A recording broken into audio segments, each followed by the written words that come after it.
The following episode of Defining Duke is brought to you by Turtle Beach, the new Gen 3 Stealth 600 headset, which has crystal clear sound and, best of all, cross-compatibility. So it doesn't matter if you're on PlayStation, PC, or Xbox, this headset works for all of them. So what are you waiting for? Get the ultimate immersive gaming experience with Turtle Beach today. For a limited time only, head to turtlebeach.com and use code DUKE for 10% off your entire order. That's 10% off for your entire order at turtlebeach.com with the promo code DUKE.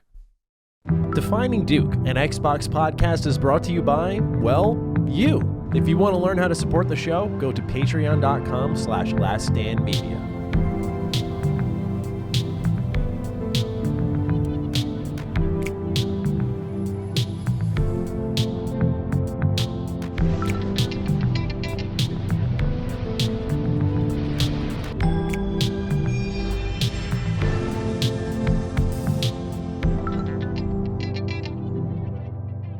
Salutations, everybody. It is Maddie here today, and welcome to a very special episode of Defining Duke, an Xbox podcast. This is episode 194, and as always, I'm joined by the man with many a t-shirt. This one is, what is that? Is that Starfield? No. Is it? Oh, yeah, yeah, man. it is. That's a new one. It is. A new design. Yeah, it's the new Joe. It's the new Joe. Exactly. Okay. I'm ready. Lord Cognito, how are you today, good sir? I am in good spirits. I'm doing a lot. I'm running around.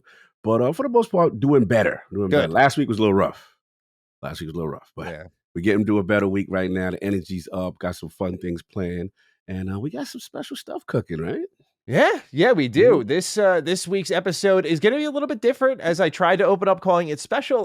What we have in the middle of this show is an interview with some of the developers for Aura History Untold coming out next week. We'll have reviews out next week as well. We're going to have Gabriela, Leskur, who is the narrative and experience lead at Oxide Games, joining us, as well as Brian Stone, who is the product leader and head of engineering at Xbox Game Studios Publishing. We'll be talking to them a little bit about Aura History Untold in our news section for, I'm thinking, like 45 minutes, maybe a little bit longer or shorter, who knows. But we got a nice lineup of questions for them. Excited to chat with them later in the show. We were offered the opportunity to interview them, and since we don't have Defining Duke Ultimate, I was trying to think of how we could squeeze that in and create more value around the show. And honestly, I took a page out of the playbook of our friends at the FPS podcast, which I just guested on this week to talk a little bit about Dragon Age, which was awesome. Oh, so that's what's up. Yeah, check it out. Really cool. Got to sit down with Jake, Austin, Lucy. We talked a bit about that, but they do a really good job over there. I love the idea of like they kind of record in blocks, and so they'll get interviews squeezed in. So took a page out of that playbook. We're kind of doing a similar thing here. Shout out to them for the fantastic idea. And so, yeah, you can look forward to that interview in the middle of the show. But otherwise, we're also going to be talking about the new Starfield deep dive that happened on Shattered Space. We're also going to be talking about more layoffs at Xbox and how they are really leaning on Black Ops 6, according to reports. And we'll talk about much more. But Cog, are you ready for a fun-filled episode, my friend? Yeah, man, it's good to be back in the realm of the Dukes. Put the Dukes up. It's going to be a fun one. You already know. Put them up. I'm excited. A lot of good topics, a lot of fun things to talk about. Obviously, Aura, we got to get into that a little later. We'll talk about that. 100%. So, ladies and gentlemen, if you're new here, you want to support the show, support what we do here on Last Stand, patreon.com/laststandmedia, linked down below. Early ad-free access every Thursday for the Dukes. You can find us on Sundays otherwise and enjoy some football alongside the Dukes if you are actually watching football. Otherwise, play some games with us or something. Oh, shout out to your Falcons. Kirko looking nice. Oh, yeah. I saw that whole fourth quarter. I said, hey, yo. You know how nice it is to finally be on the opposite end of a choke job with this team? Like, do you know how nice it is? Yeah, we've not experienced this in a while. It's always us. It's always us since 2016. I did that thing. Kurt brought them boys back, and then Drake London with the catch in the side. You see his reaction when Drake London caught the TD? Gosh, he went crazy. Desmond Ridder not. Yeah. He's like, damn, I caught out. You got to throw the ball. I was like, that's so disrespectful. Yo, that's wild disrespectful. My only beef with y'all is y'all need to throw to the that tight end y'all got is nice. Y'all don't be Kyle using Pitts. him. Yeah, He's nice. Yeah, I don't know why he don't. I think he's like possibly our best player. It's weird to me, but it's all good. And the running back, I watched the whole job. I was like, wow, that's good, because I wanted to see how Philly was going to do. Mm-hmm. Yeah, no, it was a really good game. Good win to come out with, especially after the first week where we lost without them scoring a touchdown. So yeah, I can't talk about that. This loss to Vikings, but we're gonna move on. Yeah, rough. Hey, good game nonetheless. Good game. So last week we got, naturally, as we always do, a little bit of pushback. I wanted to, as always, communicate with our audience and see what's going on here. So we had a couple write-ins. about Black Myth Wukong. We'll talk with Zane B first. Hey, Dukes, I wanted to offer some respectful pushback to the Black Myth Wukong exclusivity discussion. I understand that multiple sources, mostly Xbox pundits, have reported there being some kind of deal with PlayStation, but I'm simply not seeing what Sony's business incentive would be for this. We have to acknowledge that something like 90% of the sales of this game are in China, where Xbox essentially has no presence. So this game was always going to sell on PS5 and PC in China without an exclusivity deal. As for the West, we know Sony didn't get to market this game, so it just seems like a waste of money for them to pay Game Science just to not put the game on Xbox. In addition, Game Science has explicitly mentioned the Xbox port of the game, which doesn't seem like something that would be allowed under an exclusivity deal. Xbox leadership's PR speaks about the game, but or can't be used as about the game can't be used as solid evidence either, as even if no deal truly exists, they still, quote, can't comment on deals made with other platform holders, end quote. It's a nothing statement made by people who consistently lie to their audience. I hope we can get some real confirmation on all this soon. Either way, I enjoy listening to this show every week, so keep it up. And then we also did have Windy Soul, who wrote in, hey, Dukes, even though I don't have an Xbox or engage with their platform in any way, I still enjoy listening to you guys. But I want to offer some criticism on last week's discussion of Wukong's exclusivity. I found it curious that it didn't occur to you guys that there was more to this story, or that this was a little bit fishy. Instead, you went with, sorry for paraphrasing, I don't want to take you out of context, quote, this is a new type of deal that Sony disguises to give the optics, Xbox optics, to look bad, end quote. That's an interesting read of a situation, given that Sony has never done that before. And with every other deal, they scream from the rooftops about it. I sometimes feel the Phil Spencer psyop of the sky is falling, woe is Xbox clouds your read on some of the topics. I still love the show. Just trying to keep the Dukes away from the Phil Spencer Kool-Aid. Thanks, and have an Obsidian said you don't need 60 FPS, and now people are eating cats and dogs kind of the day. All right, thank you, Windy Soul. Thank you, Zane B, for the write-ins there. Cog, how do we feel about the energy from these write-ins? It's kind of funny to me, a little surprising, only in the sense that, look, shout out to the Realm of the Dukes. I love y'all. There's no beef. Obviously, there seems to be a point of contention. And to me, it's real simple. Let's play this game. I'm going to play a game where we give you all the talking points that you guys say, right? So we're going to say that what you call Xbox making two press release statements about that we don't talk about the deal of other platform holders is true, right? We're going to get it out. They're going to say that's a lie. We're going to say that IGN, what they said is a lie, that, they heard from reporting from a separate source. We're going to say that what Paul Tassi said is a lie, that they heard from reporting from another source. We're going to say what Jeff Grubb said, that even though he said they may not be an exclusive deal, they may have helped, on some level. PlayStation may have interstepped and helped them. So, and say that's a lie, right? So my question is, if you have three outlets and you have a platform holder, if you're Sony, accusing you of making a deal that you didn't do and besmirches your reputation, all you have to do is one press statement. We do not have a deal with Game Science on Black Myth Wukong. Done.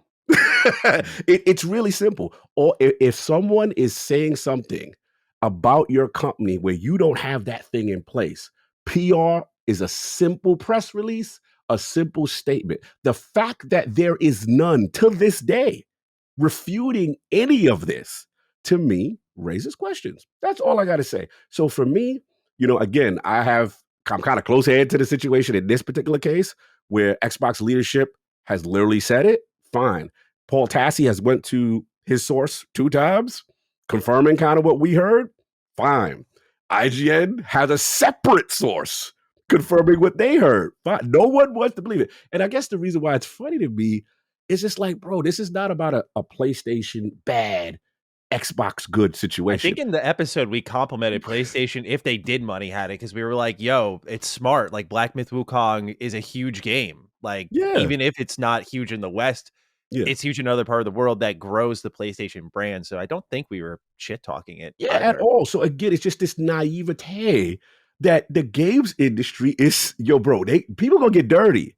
And the thing is, the reason why I think it's a little in defense of the people who are, like, yo, bro, I've never seen this.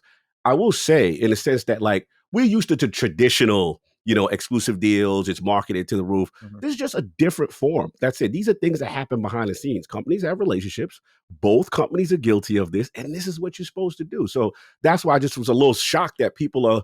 Again, I guess people bad when I was saying pearl collection. Like people were so surprised, like these type of things kind of exist. And it does happen in the games industry. You use any competitive advantage you have. And if you choose to help a partner to get the port out of the finish line, and we even said last time, hey man, Xbox has afforded the ability to do this too if they want to step in and help them out. But shout out to PlayStation for making this. And the last thing I'll say, again, with this, Sony never has done anything like this before.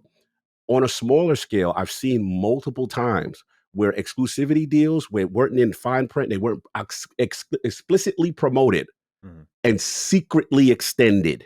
Right. I think of the Destiny maps and stuff like that. I think of deals where they had in place where it's exclusive, but it's not promoted in that way, kind of thing. So again, I get it.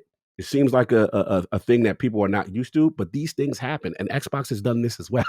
So I'm not trying to say like this is evil Sony and only they do these type of things. This is a kind of a games industry practice. Whatever you could do to get your thing across the finish line, you do. And in this particular case, Wukong is a very highly targeted thing. And final point is that even Xbox themselves, they were very vocal to say, hey, we have no technical limitations with this.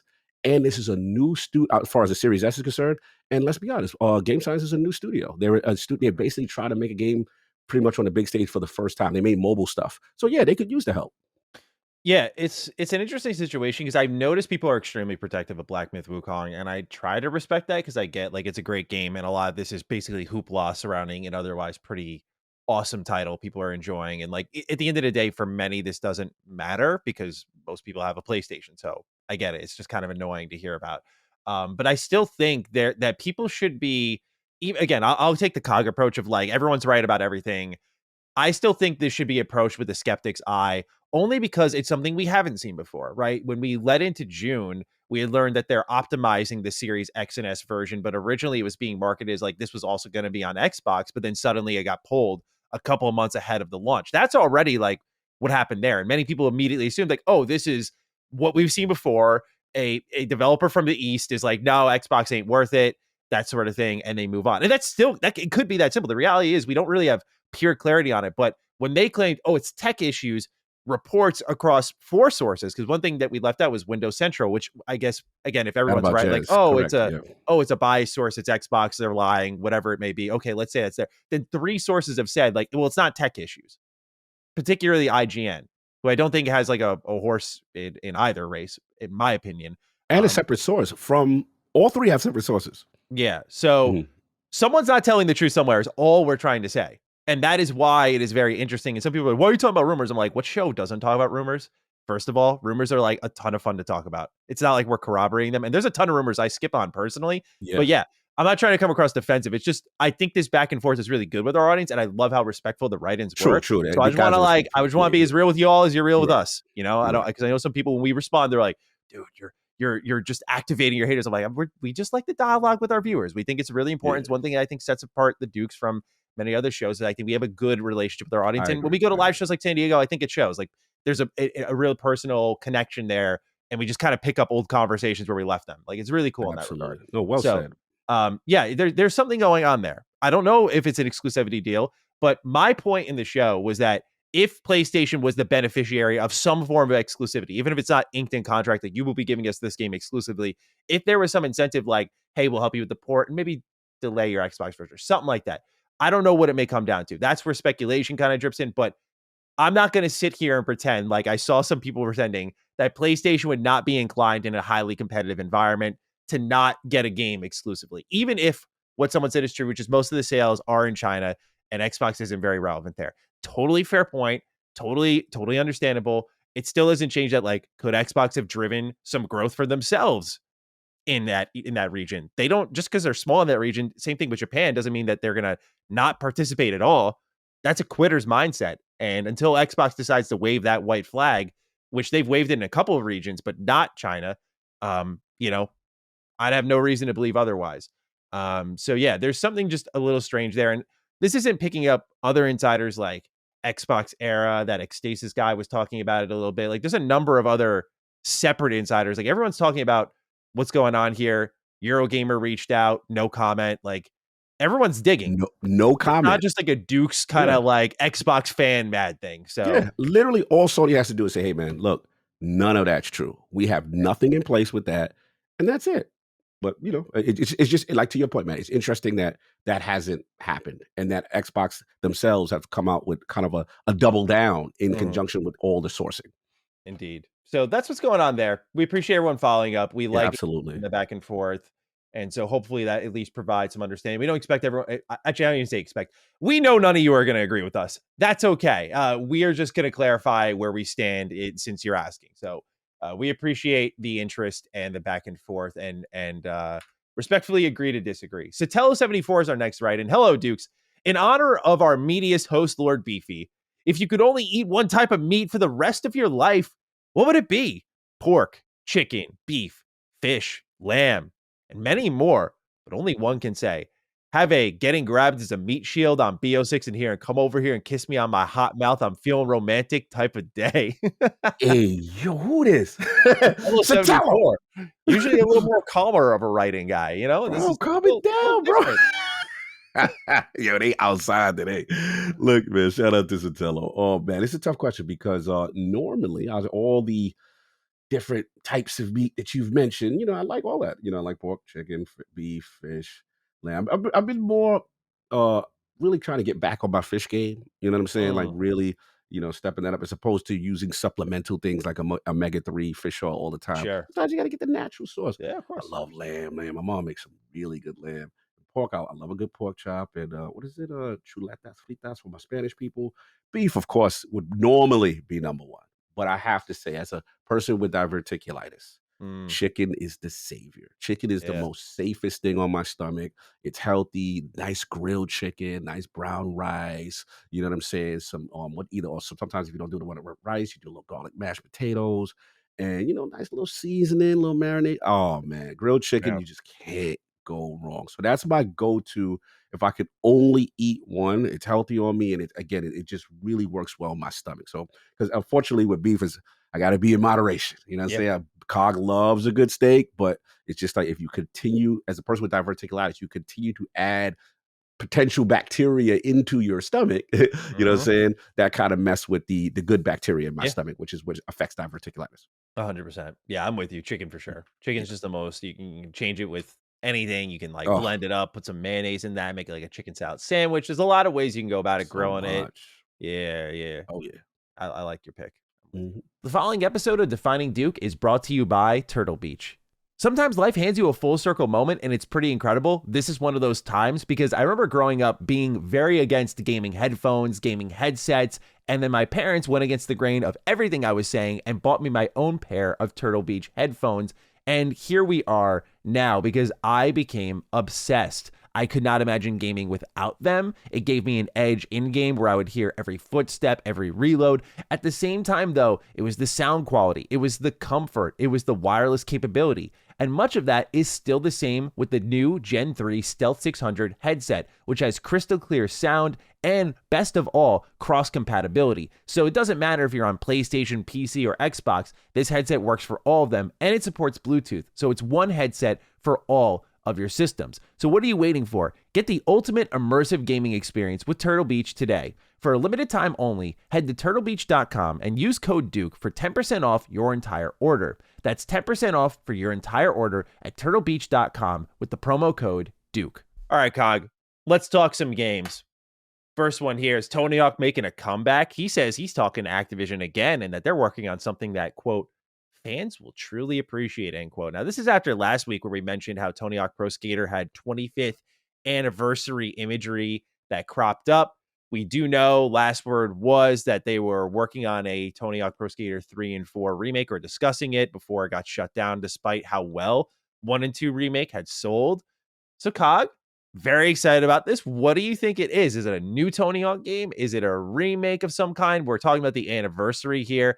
Is it back compat? Because as we'll talk about, I think in this show a little bit, we are going to talk about this show. There's more relistings of old Activision titles cropping up. And I'm like wondering, something's happening behind the scenes here. Like there's a lot of smoke. Where's the fire? So what do you think's happening with Tony Hawk?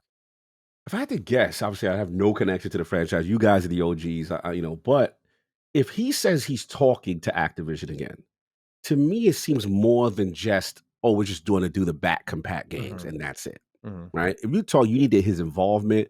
You kind of want to do something new, or maybe you go on full remaster, right?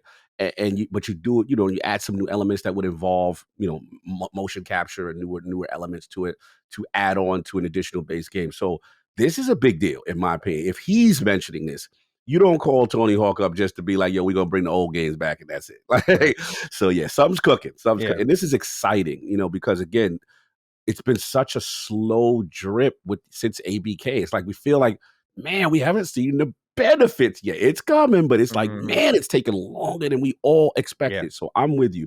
I think something really big is, and it's exciting because there's so much of the ABK slate that I'm excited about, but I really am interested in this as a person who never played the franchise. Yeah. I want to know what the big hype is all about this thing. I think there will be a Game Pass dump of some kind. I think that would make sense. Like, hey, say 3 and 4 is actually happening. We're remaking them, and 1 and 2 is available on Game Pass now. Like, there's something in the terms of an anniversary, a celebration, where it's like, have your cake and eat it too. Like, have something now, have something later. Um, that's my prediction personally, but I'm very excited about this just because I do love the Tony Hawk games. I've been holding out on playing the remake for way longer than I should have. So yeah, I'm just really pumped to see something's happening here because as I mentioned last week, I don't want to be too redundant, but just we need more skateboarding games, man. They were so important to me growing up as someone who skated a lot. There's just something about skateboarding you just never forget. Like if I got it on a board right now, I could still ollie. I know for a fact I could still kickflip. Like I could still hit a lot of these tricks. They're just Ooh. muscle memory, things you just never forget. There is like a very intimate thing about skateboarding if you do it for a while. And I miss it sometimes. It's the only reason I stopped is I'm not a good daredevil at all, dude. Like my friends would start grinding rails and I just thought about me slipping and cracking my head open. But I was also too nervous to like wear a helmet because I don't want to be the one guy wearing the helmet. Everyone was wearing backwards hats. I was like, I can't do that either. So I just worked on my flip tricks on the ground. And that's why I was like, I'll never forget that. But yeah, man, I'm very excited for more skateboarding games because this is I think what drew us so close to skateboarding was games like this and for me, American Wasteland is my favorite. Underground games are incredible. I think there's only one Tony Hawk game I genuinely don't like, and that's Project 8. That game's awful. But everything else is just so good off the top of my head. And so very excited to see this series get reactivated, it sounds like. And in whatever way, I will be there. So very pumped for it. Nice. All right. Next up here, Overwatch 2 is joining Xbox Game Pass. We have a little bit of information here on that. What they are doing is offering skins for some of the fan favorite characters. All you have to do is link your Battle.net account to the active account with Xbox Game Pass Ultimate or Game Pass for console, PC.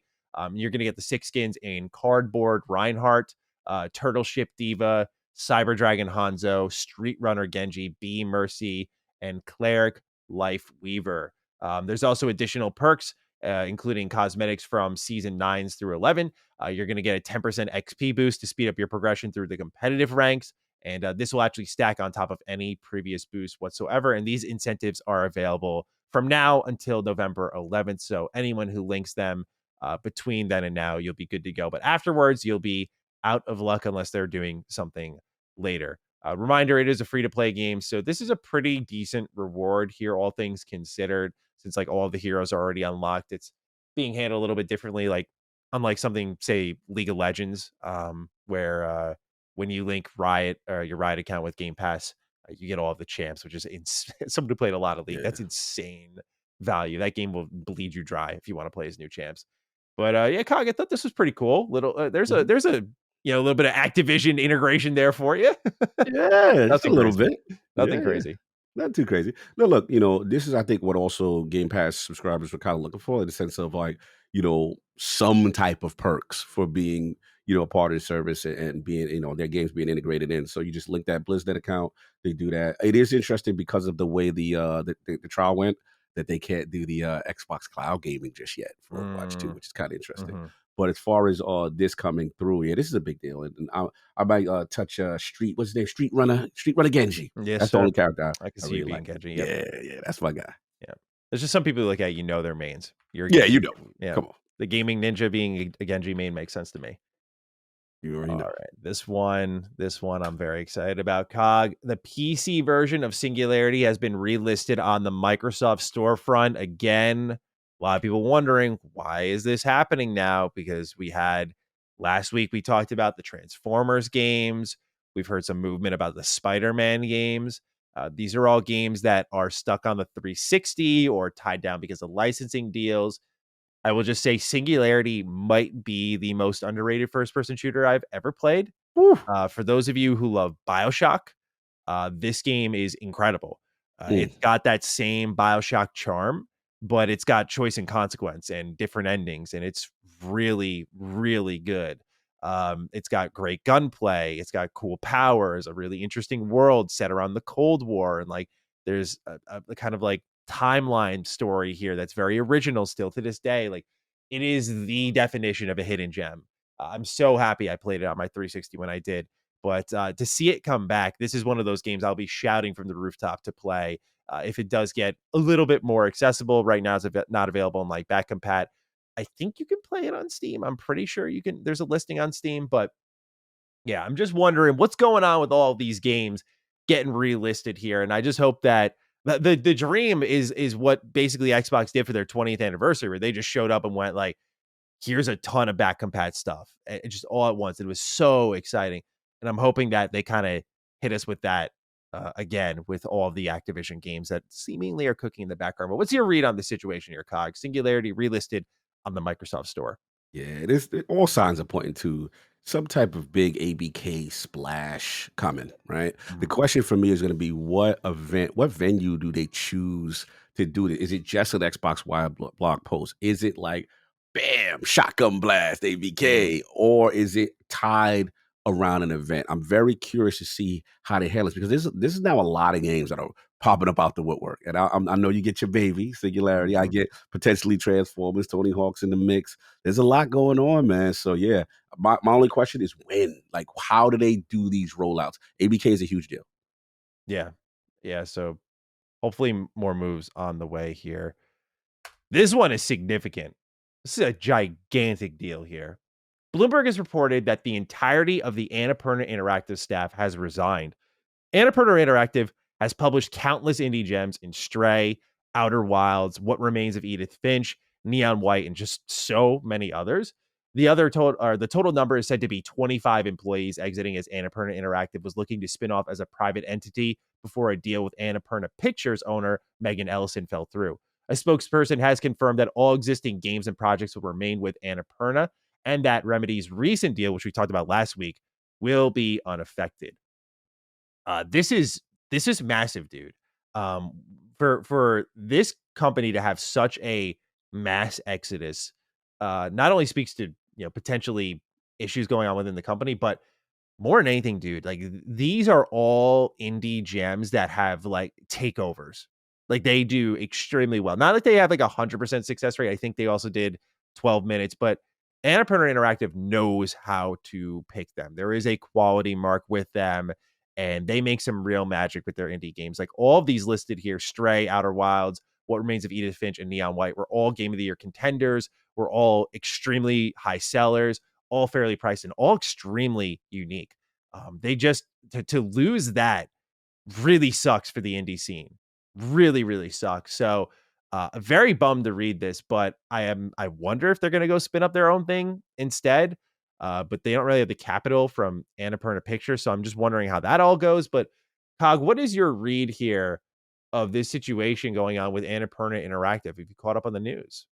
Yeah, I was catching a little bit on Shri's reporting on this, and it is just so surprising to me because again, after the spinoff talks failed and you see entire staffers leave. Like I've never really seen that before. And to your credit, we talk about this a little bit on Summon Sign with Ben, and I was talking with Ben and Brad in the sense that like it's kind of what you said. It's very hurtful to me because every time I've interacted with them, whether it be at like PAXs or developer interviews and stuff like that, they really have these very what I consider like boutique quality, high level, don't get a lot of publicity games that are like gems. And I remember like Edith Finch was a special game, Yeah. very special game. There's so many titles from them that I'm just like, man, like you need studios like this. They were in a unique pocket that few other studios get into. And I know we give Focus Home a lot of credit sometimes, but Annapurna, man, they've been around for a long time. So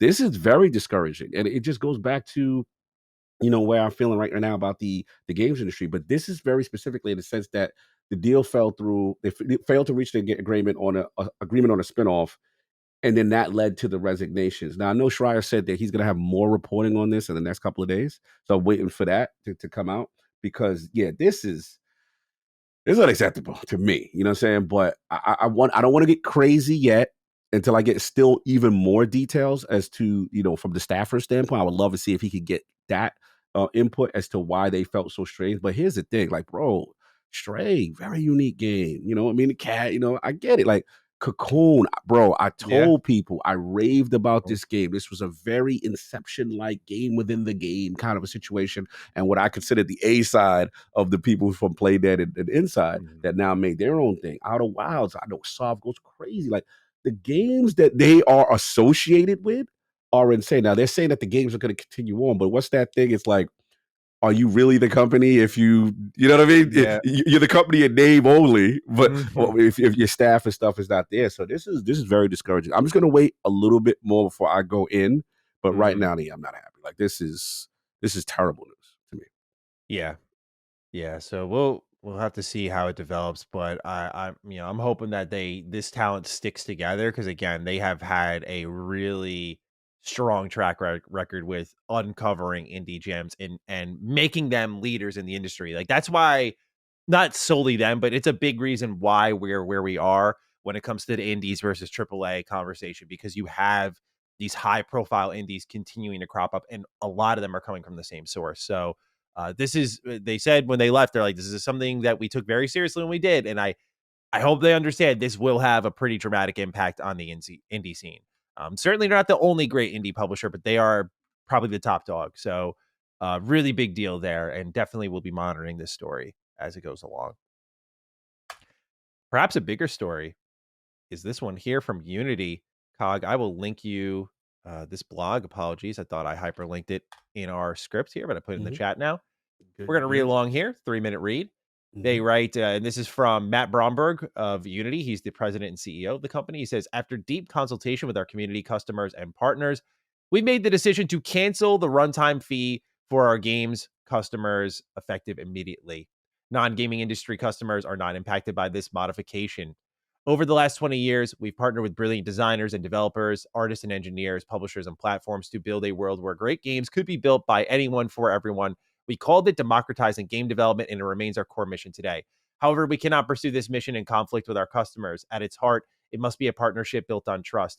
I've been able to connect with many of you over the last 3 months, and I've heard time and time again that you want a strong Unity and understand that price increases are a necessary part of what enables us to invest in moving gaming forward.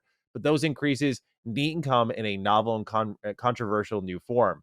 We want to deliver value at a fair price in the right way so that you will continue to feel comfortable buying your business or building your business, over the long term with Unity as your partner. And we're confident that if we're good partners and deliver great software and services, we've barely scratched the surface of what we can do together. So we're reverting to our existing seat-based subscription model for all gaming customers, including those who adopt Unity 6, the most performant and stable version of Unity yet, later this year. Here's what you can expect.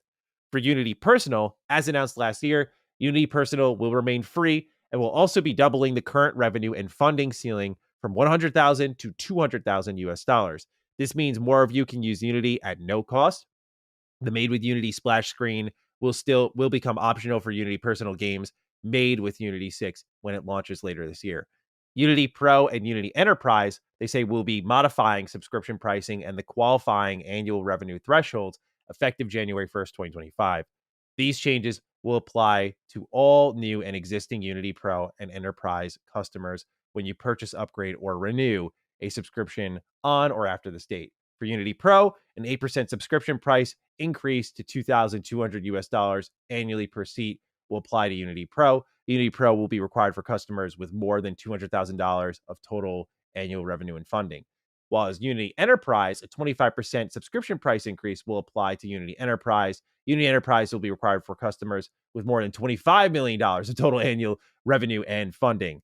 A minimum subscription requirement may also apply because this set of our largest customers have unique needs and use many of our products and services. We'll be contacting everyone in the days ahead to discuss customized packages. From this point forward, it's our intention to revert to the more traditional cycle of considering any potential price increases only on an annual basis. Our commitment remains that if we change the editor software terms in ways that impact you, you may continue using your current version of the software under the previously agreed terms as long as you keep using that version. We've updated this commitment last year on our GitHub repository and at unity.com/legal. You can read more about all of the details in our 2025 pricing changes here. Canceling the runtime fee for games and instituting these pricing changes will allow us to continue to invest in improving game development for everyone while also being better partners. Thank you all for your trust and continued support. We look forward to many more years of making great games together. Cog, your thoughts on these changes here from Unity? Yeah, this was a tough one because I remember during when this happened, this is when we had Peter Moore come back for the second part of his interview on RLP. And Peter Moore has an extensive history. He was at Unity for a while.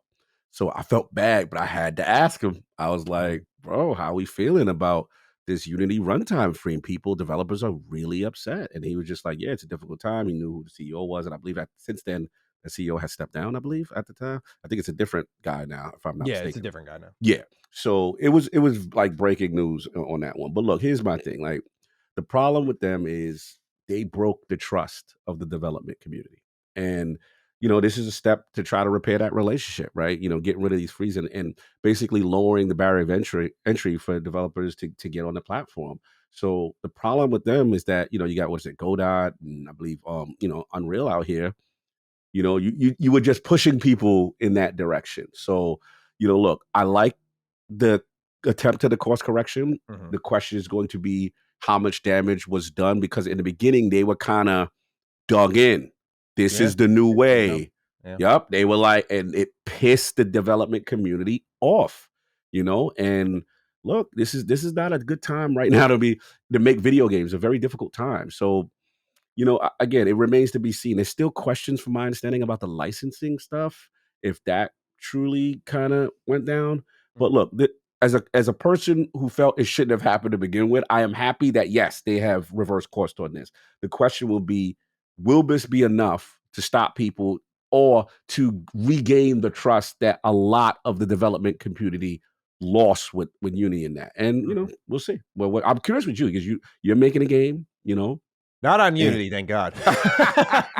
Yeah. and there you have it, Yeah. right? You know what I'm saying? I got So lucky in that regard. you're the perfect person to really, give us perspective on this. I'm very curious how you feel about this whole situation. Yeah, it's interesting because it looks like now what they're doing is targeting more high profile customers rather than the smaller developers. And when it comes to picking your engine, I mean, there's definitely a comfortability. Each one has their own sets of pros and cons. We work with Unreal, and Unreal is very finicky, I would say. It's got a lot of great things about it, but there's a lot of just we call them unreal things. Like they just don't make sense. And I'm sure I have no experience with Unity outside of like one time I tried to program on it in high school. That failed epically. So I have very little experience with Unity to speak and any level of authority on it, other than I just know game engines can be very finicky and everyone's kind of got their own preferred method of approaching it. Like I always say like with controller support, like I think Unity is more automatic, whereas with Unreal, we had to program for like all of our controls, like inputs for Xbox, for PlayStation, Switch, and so on. So, just to register those sorts of inputs, and even then, it's a little more complex because it doesn't work as well immediately.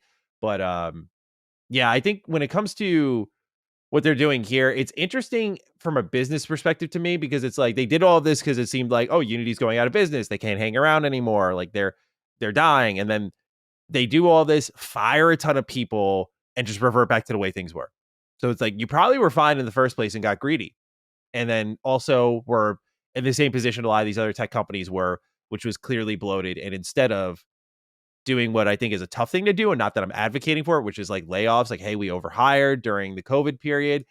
They tried to keep those people, increase prices in an extremely aggressive way.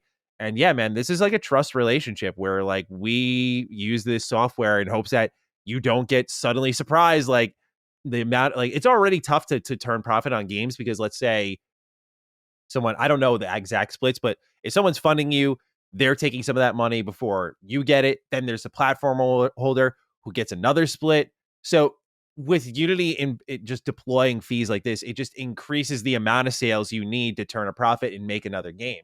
And that's all most people that I've met in the indie community want to do is just get to the next game. Like it's not even about getting rich. Like Colin and I share the same philosophy. It's like, I just want to get to game 2. I don't care about making a shit ton of money. Would it be nice to? Of course. But Unity was making that significantly more difficult. And that's why a lot of people were jumping ship right away. They're like, well, I'm not doing this. But the thing that I saw a lot of people incorrectly react to is a lot of folks don't understand game engines in even the most, I would say, juvenile sense. And that like a lot of people were like, oh, just switch engines. I'm like, well, it's not like I'm switching browsers. I'm you Chrome, bro. Get the Firefox, bro. That's all you got to do. It's not like that. There are situations we're starting to see where, for example, we heard the rumor of the new Oblivion remake being hosted in Unreal Engine 5. And so we're hearing about projects that run on an engine being hosted in another engine. A more tangible example is what we have with the Master Chief Collection, where you have like multiple game engines and you're just swapping between them and running these games. And like that's kind of some technical wizardry that I don't think 343 gets credit for. So we see some examples like that where maybe there is going to be a melding over time, but it's never going to be as simple as just like export your project, import it over here in this new editing software, bro. It's like, no, I think a lot of people wish it would be that simple, but it's not. And so, yeah, I think it's good to see that this may calm those who are working on Unity down. And that at least when it comes to Unity Enterprise, people with $25 million, those are the ones who are getting dinged because it says a 25% subscription price increase will apply to them. So they're bigger customers. They're saying, hey, we can contact you and do customized packages, probably because they're anticipating a lot of developers are going to be like, well, we'll finish this game out, but we're jumping ship after it. So yeah, all these engines take a cut. I think the difference is Unreal Engine takes a cut after you you make a certain amount of money. Once you make a certain amount of money, then they're like, okay, we'll take a piece of that pie. I forgot the exact number. I know it's in the millions though. Then they'll start taking a piece of it. So that's the other thing, right? Like Unity was taking more way up front before you even hit a certain threshold to maybe hit a profitable area. So that's just my read on the situation. I'm sure any developer listening to this knows I'm not an expert on Unity if you couldn't tell. So just my 2 cents. Would love to have some write-ins, any comments from other game devs on some thoughts absolutely on this, just because I can totally admit my full lack of education on Unity as a game engine. Would love developers to comment on it in the realm in the Duke. So we spoke to some at the show, the people, in some incognito developers, indeed. Yeah, facts. All right. Here we go. Next one is the next Battlefield. We got some concept art from it. We had Vincent Pella in the IGN building, and it's been confirmed the next Battlefield is going to be in a modern setting. There's going to be 4 developers separately working on Battlefield across like its suite of modes from single player to multiplayer. There's a lot going on there. We do have a write in here from Astro Parrot King who says, Vibe and Dukes, IGN has an exclusive story about the next Battlefield. With this, do y'all have any favorite Battlefield memories? Mine was building out one of my first computers for Battlefield 3 and enjoying the hell out of that game. Have a hockey season is so close. I can't wait type of day. Indeed. We're getting there. Cog, what are our thoughts on the Battlefield news here? You sent it my way, so I imagine you have some thoughts on what Mr. Zampella had to say. Yeah. Now, shout out to Vince, the legend. Still got to put it out in the universe. Bucket list interview. I would love to talk to that man. We got to get him in the realm of the Dukes, realm of the Lord somewhere. We got to get him because this man has done a lot in this games industry. But this was really surprising because he's been low for a while. And, one of the things we did realize while he was low was that EA sent him to repair the Battlefield, franchise. That's his new project, so that's where he's been doing. Should be making Titanfall, but I understand the higher ups have summoned the legend to do what he got to do. He got to do his cleanup up over there. So this is refreshing for me as a person who came into the Battlefield series late. Battlefield 3 was my first one as well. Shout out to Astro Barrick. Man, it really showed me what Call of Duty could be on a grand scale. Like, okay, you doing this hot 60 FPS, and that's dope, and it's in tight quarters, whatever. But what if we do real full scale war? What if we got vehicles? What, like, bro, I'll never forget jumping into a helicopter, jumping into a tank 3 or 4 deep, running around the battlefield on Conquest and stuff like that. And then, continued into Battlefield 4. Now, I missed out on Bad Company, which people love. Bad Company is, I think I was talking to Ben, like a lot. It's like Bad the Company GOAT. 2 was so good. Yeah, for a lot of people. So I did miss out on that. But I played 3, and then 4 was, I know 4 had its technical issues next gen at first with certain things, but once things settled, I loved 4. Yeah, a lot of people think 4 is the best after things settled. Yeah. I love 4. And the thing about it, 64 play. I remember the marketing beats, the 64 players, and I ain't gonna lie, even though it was a buzzword, that Levolution, bro. That board with the skyscraper comes crashing down, Always bro, awesome. and the whole map change and the dust like it was. I was like, yo, this is a thing. This is a thing. Yo, we was beyond that thing. I'll be an engineering class, so you run around. I'm fixing up your tank. I'm fixing. All right, it's repaired. Come on, y'all, let's get up out of here. Like, yeah, son. Like, I was the dude 2-man in the Jeep. Like, Battlefield is very special to me. So the fact that he's going back to basics, the fact they're going back to 64 player map, the fact they're going back to a class-based system, huge. And then again, modernization. Now it looks like some leakers done came out right now based on that image art. I think they're saying that's Gibraltar where it's going to be this time. So that every day the sleuths have been doing their thing, and I think Inside Gamer already confirmed it. So I believe that's that slip between Europe and Africa, right there in Gibraltar. Yeah, I'm excited. Like this is speaking to me. So if anybody's gonna bring this thing back the right way, it's Vince. He know, like, when it come to FPS, bro. This is the GOAT. This is one of those guys. So I'm excited, man. This is a return to form. I'm very hyped for them. Absolutely. Yeah. I really haven't gotten into Battlefield since 3. You know, I enjoyed them very, like, from time to time. Like, I played a little bit of 4, but then dropped it. I played Hardline, enjoyed a little bit of it, then dropped it, which I know is like a sin because apparently Hardline's like not it. But yeah, I kind of just enjoyed the cops and robbers sort of dynamic. I thought it was a cool idea. Bad Company 2, though, is one of my favorites. But Battlefield 3 is my absolute favorite. That game fucking rules. I love Battlefield 3. I played so much Battlefield 3. Like, that was the one game that got me off of Skyrim. Battlefield 3. Yeah, I love that game so much. So, yeah, good memories of that. Just an amazing stretch of gaming because I remember discovering Dark Souls 1 at the same time. Like, I was just playing such goated shit in that stretch of my life. Sonic Generations as well. Just a really good time. Yeah, good memories, but hopefully can rebuild some new ones with Battlefield because I've just not been as interested in the franchise, and games like the finals really scratch that itch for me. Just full destruction. Like, that's what I always associated Battlefield with. I felt like Battlefield 3 was a good hybrid. Bad Company 2 was just so destructible. It was awesome. And Battlefield 4 like had the destruction in that, like, you know, you had these big buildings toppling over, but it was always preset. So it wasn't as like dynamic. So yeah, I'm hoping they get back to that. 2042, I thought had a lot of potential when I previewed it. I never played the full build, but I know it had like a lot of missing components when it came out. But like, I like the whole idea of weather kind of whipping through and changing the dynamics of the map. I thought that was really cool. So, you know, I think this series is full of great ideas. It's just yet to recapture me personally. Yeah.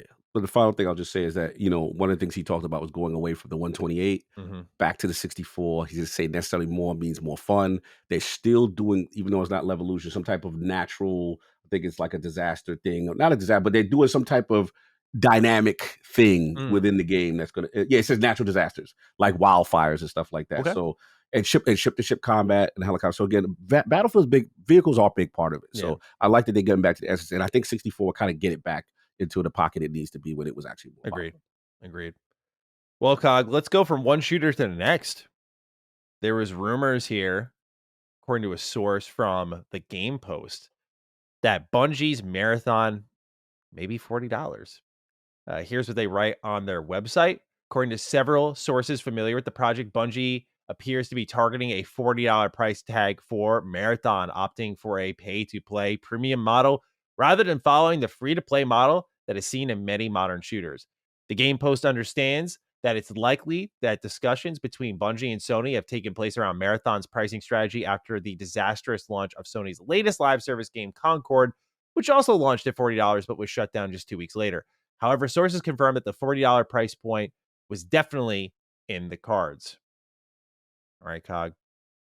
This is it, man. Yeah. You know, what are our thoughts here? Do you think Concord has had a big enough splash damage that it has pushed, you know, Bungie back from the brink a little bit, like being their own, I guess, just sealing in their own demise, if you will? You know, do you think that $40, if it's good, would be too much anyway in today's kind of live service market? What are your thoughts on this? Right, this is your baby, so have Yeah. at it. I'm nervous. I'm nervous. Look,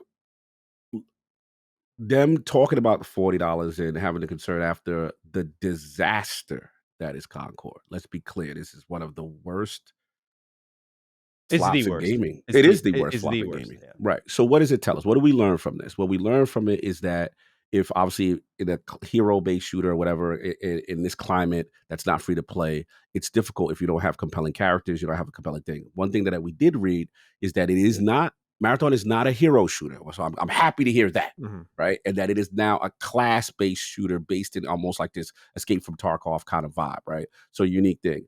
What they have going for them is that it's Bungie. If anybody could pull off a compelling type game, it's them. However, the climate and when you are not free to play, that is concerning. Do people want to plunk down $40 to play your game?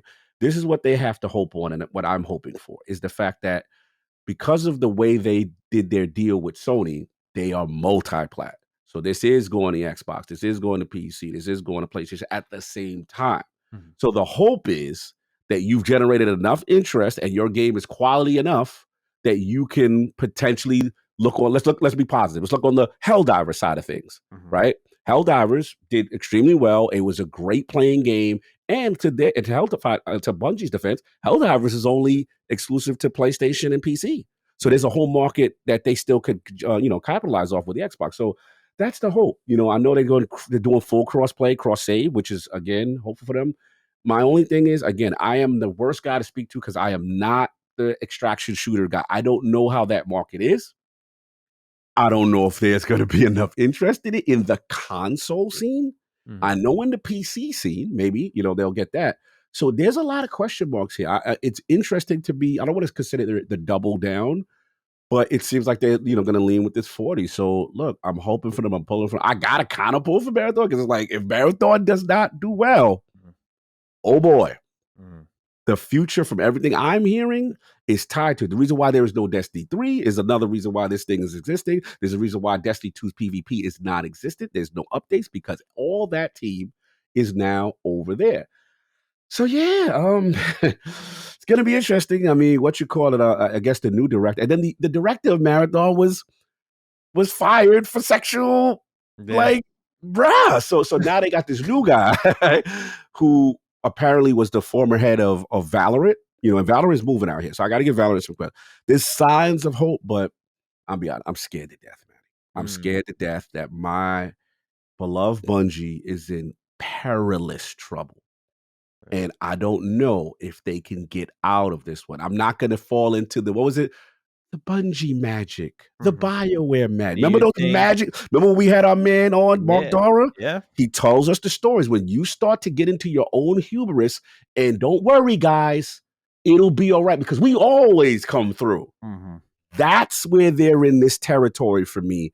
And I am terrified. The only good thing I will say is mass snitches in the building and putting all this stuff out. And that means that the morale is low. So hopefully this pushes stakeholders to listen to feedback and do the right thing for the gaming community. So we will see. But I'm prayers up for my beloved Bungie. Yeah. Yeah, dude. I'm wondering if you think the $40 would be a product of their own desperation, or if they think they've got something here where they could charge $40 fairly. That's the perfect question. Because is it your hubris because you absolutely need this to be profitable and can't take an L instead of going the traditional model of saying, you know what, free to play, let's invest in this game and let's go back in with microtransactions and everything else. And you don't want to take that loss up front. You're scared. So it could be that. I hope it's not that, but it could be maybe that's why they're dug in. But I will give Sony some credit. Like, Sony pulled the plug on Concord immediately, right? So It'll be interesting. The question is Bungie's name recognition and the quality of their games enough that's going to make the audience say, yes, what I saw here, I want? Or is it stained to that point?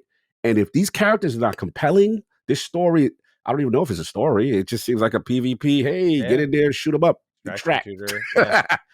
Does that work in 2024 or 2025? I don't know, bro. Yeah, because we have some really good examples. You look at Halo Infinite, 20 million players, free to play, but widely considered like a pretty big disaster. Like most games would look at that player count and go like, holy shit. But you look at it now, it's like a lot of that player base is gone. Like free to play can be scary where you can, I mean, that decline can be intense. And Bungie has struggled with even one of the highest player counts with their live service games. So you look at something like that. I also look a little bit at the finals. You know, I look at that game as one that really stormed out the gate, the new wave. And that's where free to play, I think, is tough because there are a lot of you're always catching a new wave. And it's really hard, I think, to gauge, will people stick longer than a month? And you work all these years. Will people stick longer than a month? There is a reality that I will defend in that you put $40 up front, you might stick with it a little bit longer because you put money into it. It's not just a quick thing you download with your friends. So it's a really tough choice to make. I think they really have to soul search in this game and pick what they think would resonate with the customers best because they have lost a lot of goodwill. And so they probably have to pick the scariest of the two options, which I imagine would be free to play, right? Like, okay, just give this to them and create excitement around it. Like shadow drop it even. I know that sounds bold, but like you look at how well this game did when it came to the trailers. 25 plus million views on a trailer that told you nothing. So the Bungie name goes a very long way. Back then. Back then. That's true. That's true. That's fair. We got to see now. That's true. Because in a post layoff, final shape is over energy. Mm-hmm. And then the CEO, and that's what I'm curious about. Okay, let's get in hope for them. And hope for them. Let's go. I will say that I think there are a lot of people like me who just can't get into Destiny. Just not because it's bad. Just it's so difficult to get into. I don't even want to try anymore. And then there's those people, and I think there's a lot of Destiny fans who kind of see like, this is it. This is the end. Where's the next thing I'm going to? Yeah. And Bungie has the opportunity to be like, from here to here. Yeah. And provide something compelling to them that kind of keeps that base from Destiny over there. Maybe. I don't know. No, but absolutely. It's just an extra thought in that I think they do have the opportunity to kind of sidestep their own failure, I think. But it really is going to come down to if they can. I think they can absolutely gather the player base. There's no question in my mind. This game will have a ton of players right away. But I think even then, the tough thing is we just saw with the final shape how they did deliver what many people think is like their best expansion, and it did sell a decent amount, but not enough because of just how poorly managed the company was. So now it also comes down to that. I always think of BioShock Infinite, like 9 million copies sold, which especially back then was freakish and really good for a single player game that wasn't like a Call of Duty game. And they still shut the studio down. Why? Because it was in development for so long and there was too many financial problems that just caught up with the rational. And I do wonder if Bungie's in that spot where it's just too many financial issues are catching up to them where they might need a monstrous success here. I don't know. That's my read of the situation. I could be wrong, but it's a tough spot to be in. I don't envy them at all. Yeah, no, absolutely. Absolutely. And again, you know, they have to hope from the Destiny community who the PvP scene has left, they feel completely unattended to, that they will now gravitate towards this as their PvP, right? Well, that's the other thing is updates. Sorry, I don't mean to interrupt you, but that's the other thing. Updates is that from what you've told me, Bungie kind of like can go dark often. Yeah. And if they're not keeping up, that, it's like I said, that wave's over and people move on. It's always about how strong you come out the gate and how many updates you have prepared. That's how the finals kind of lost me. I was playing it for like a month. There's no updates. And then like a new season came out a few months later. I was like, I'm already kind of over this now.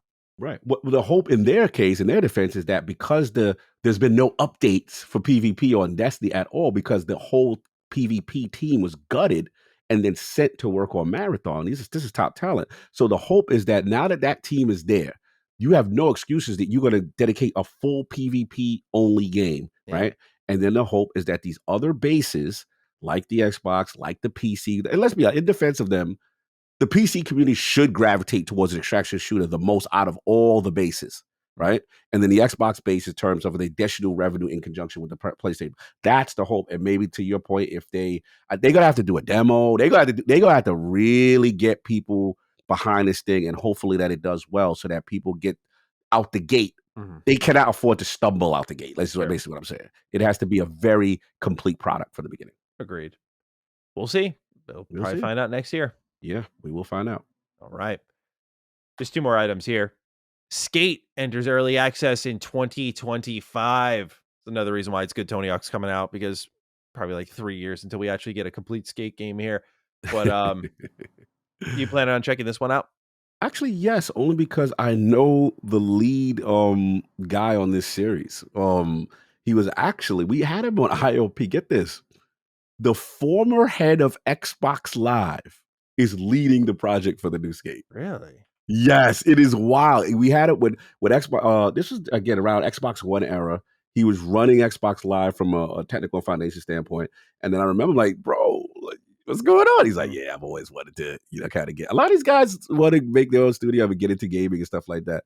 So shout out to Mr. McCullough. Also, this is during the Mikey Barra days, because he was there. Mikey Barra was still at Xbox at that time, and I believe my man Dan McCullough was head of Xbox Live at that time. I got a chance to meet him, have him in the realm, and yeah, I will check out, because I'm very curious. He's very passionate about this. He's an extremely passionate, skating game guy, and I would love just to see, again, as a person who's I defer to you. Like, you played the skate. I know you had your issues. You said you wanted to go back to like the old school skate. If I remember, said like the very first joint. You know what I'm saying? So I'm curious where they go and how it compares to what people, I guess, consider the GOAT of Tony Hawk Pro Skater. So I'm actually interested in this. I want to see. I know nothing about the skating community. I want to see what's the joy. Who got the best, feel of the skating community. I'm very curious. So yeah. Well, the good news is they should both feel very different. What I loved about Skate, it was more of a simulation. Tony Hawk was more of an arcade.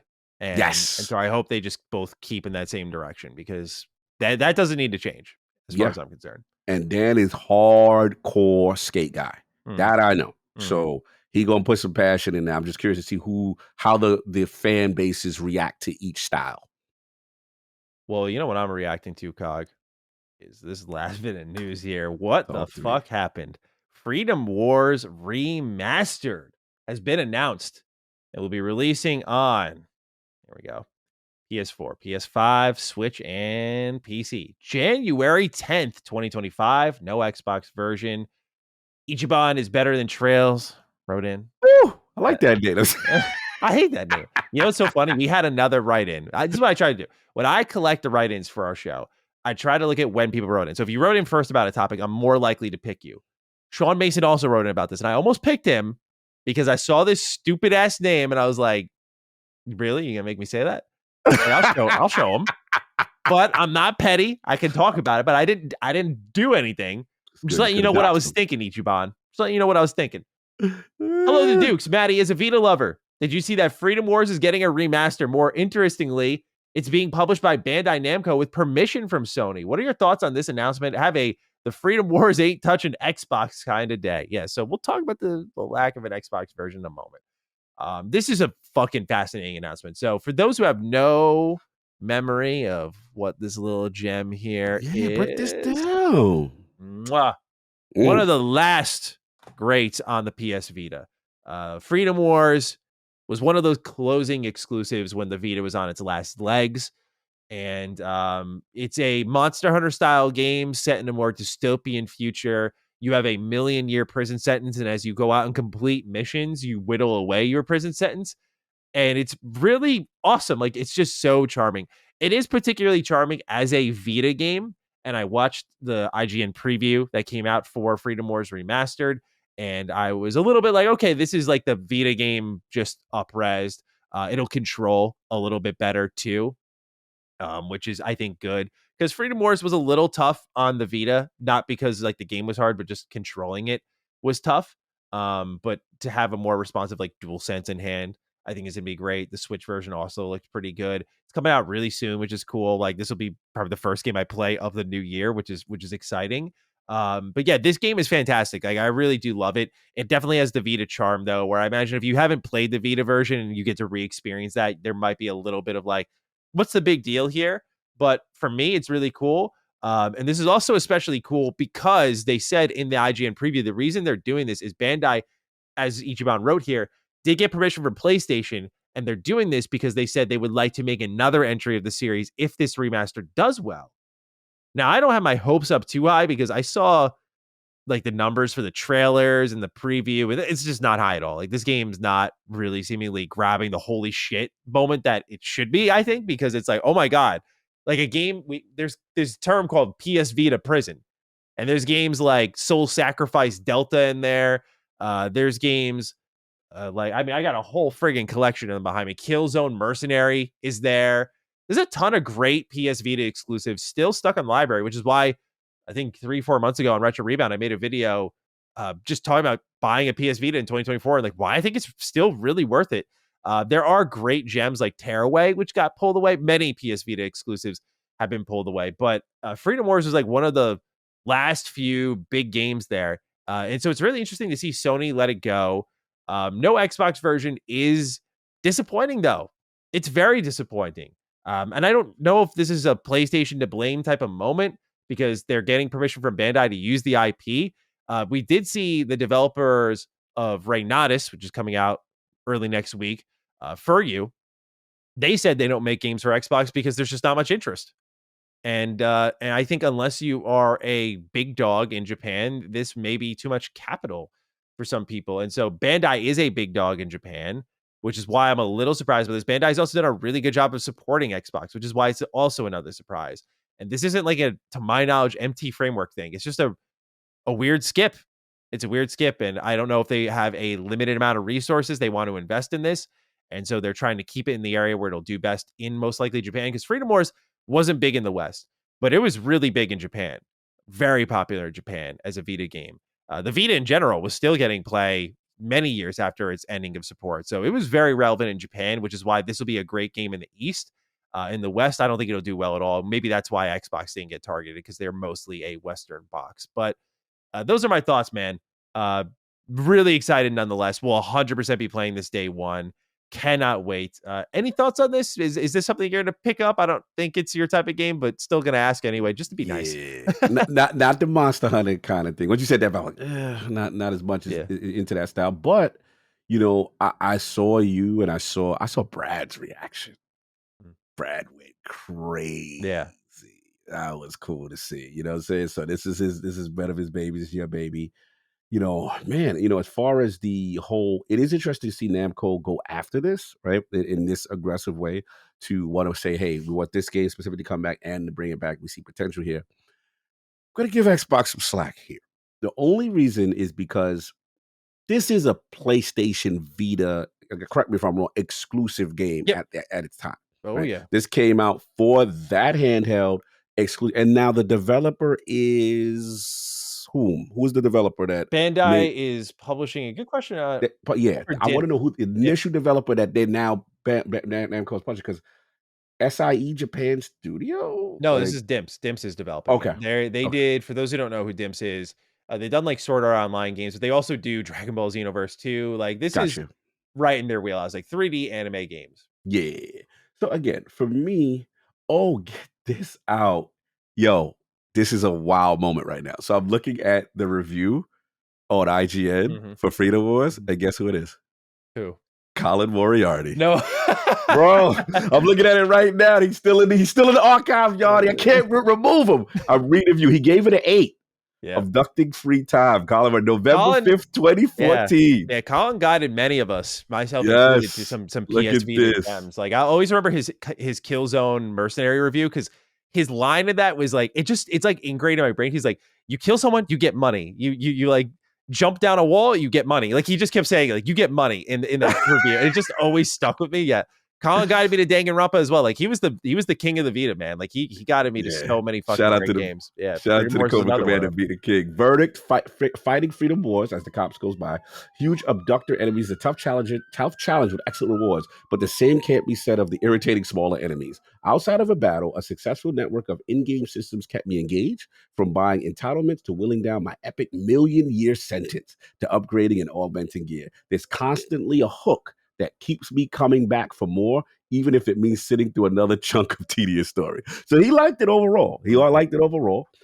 Yeah. So for me, I look at this as a PlayStation Vita exclusive, right? So yes, because Bandai Namco is publishing it, the hope may be, hey, make this multi-platform, and it looks like Switch is getting it, right? Though I will say, Switch is getting it, yeah. Which again makes sense, handheld kind of thing. Yes, it is disappointing that Xbox is not getting it because you're dealing with a multi-platform publisher, but I can't get too crazy in the fact that I could understand it going to Switch with another handheld kind of thing.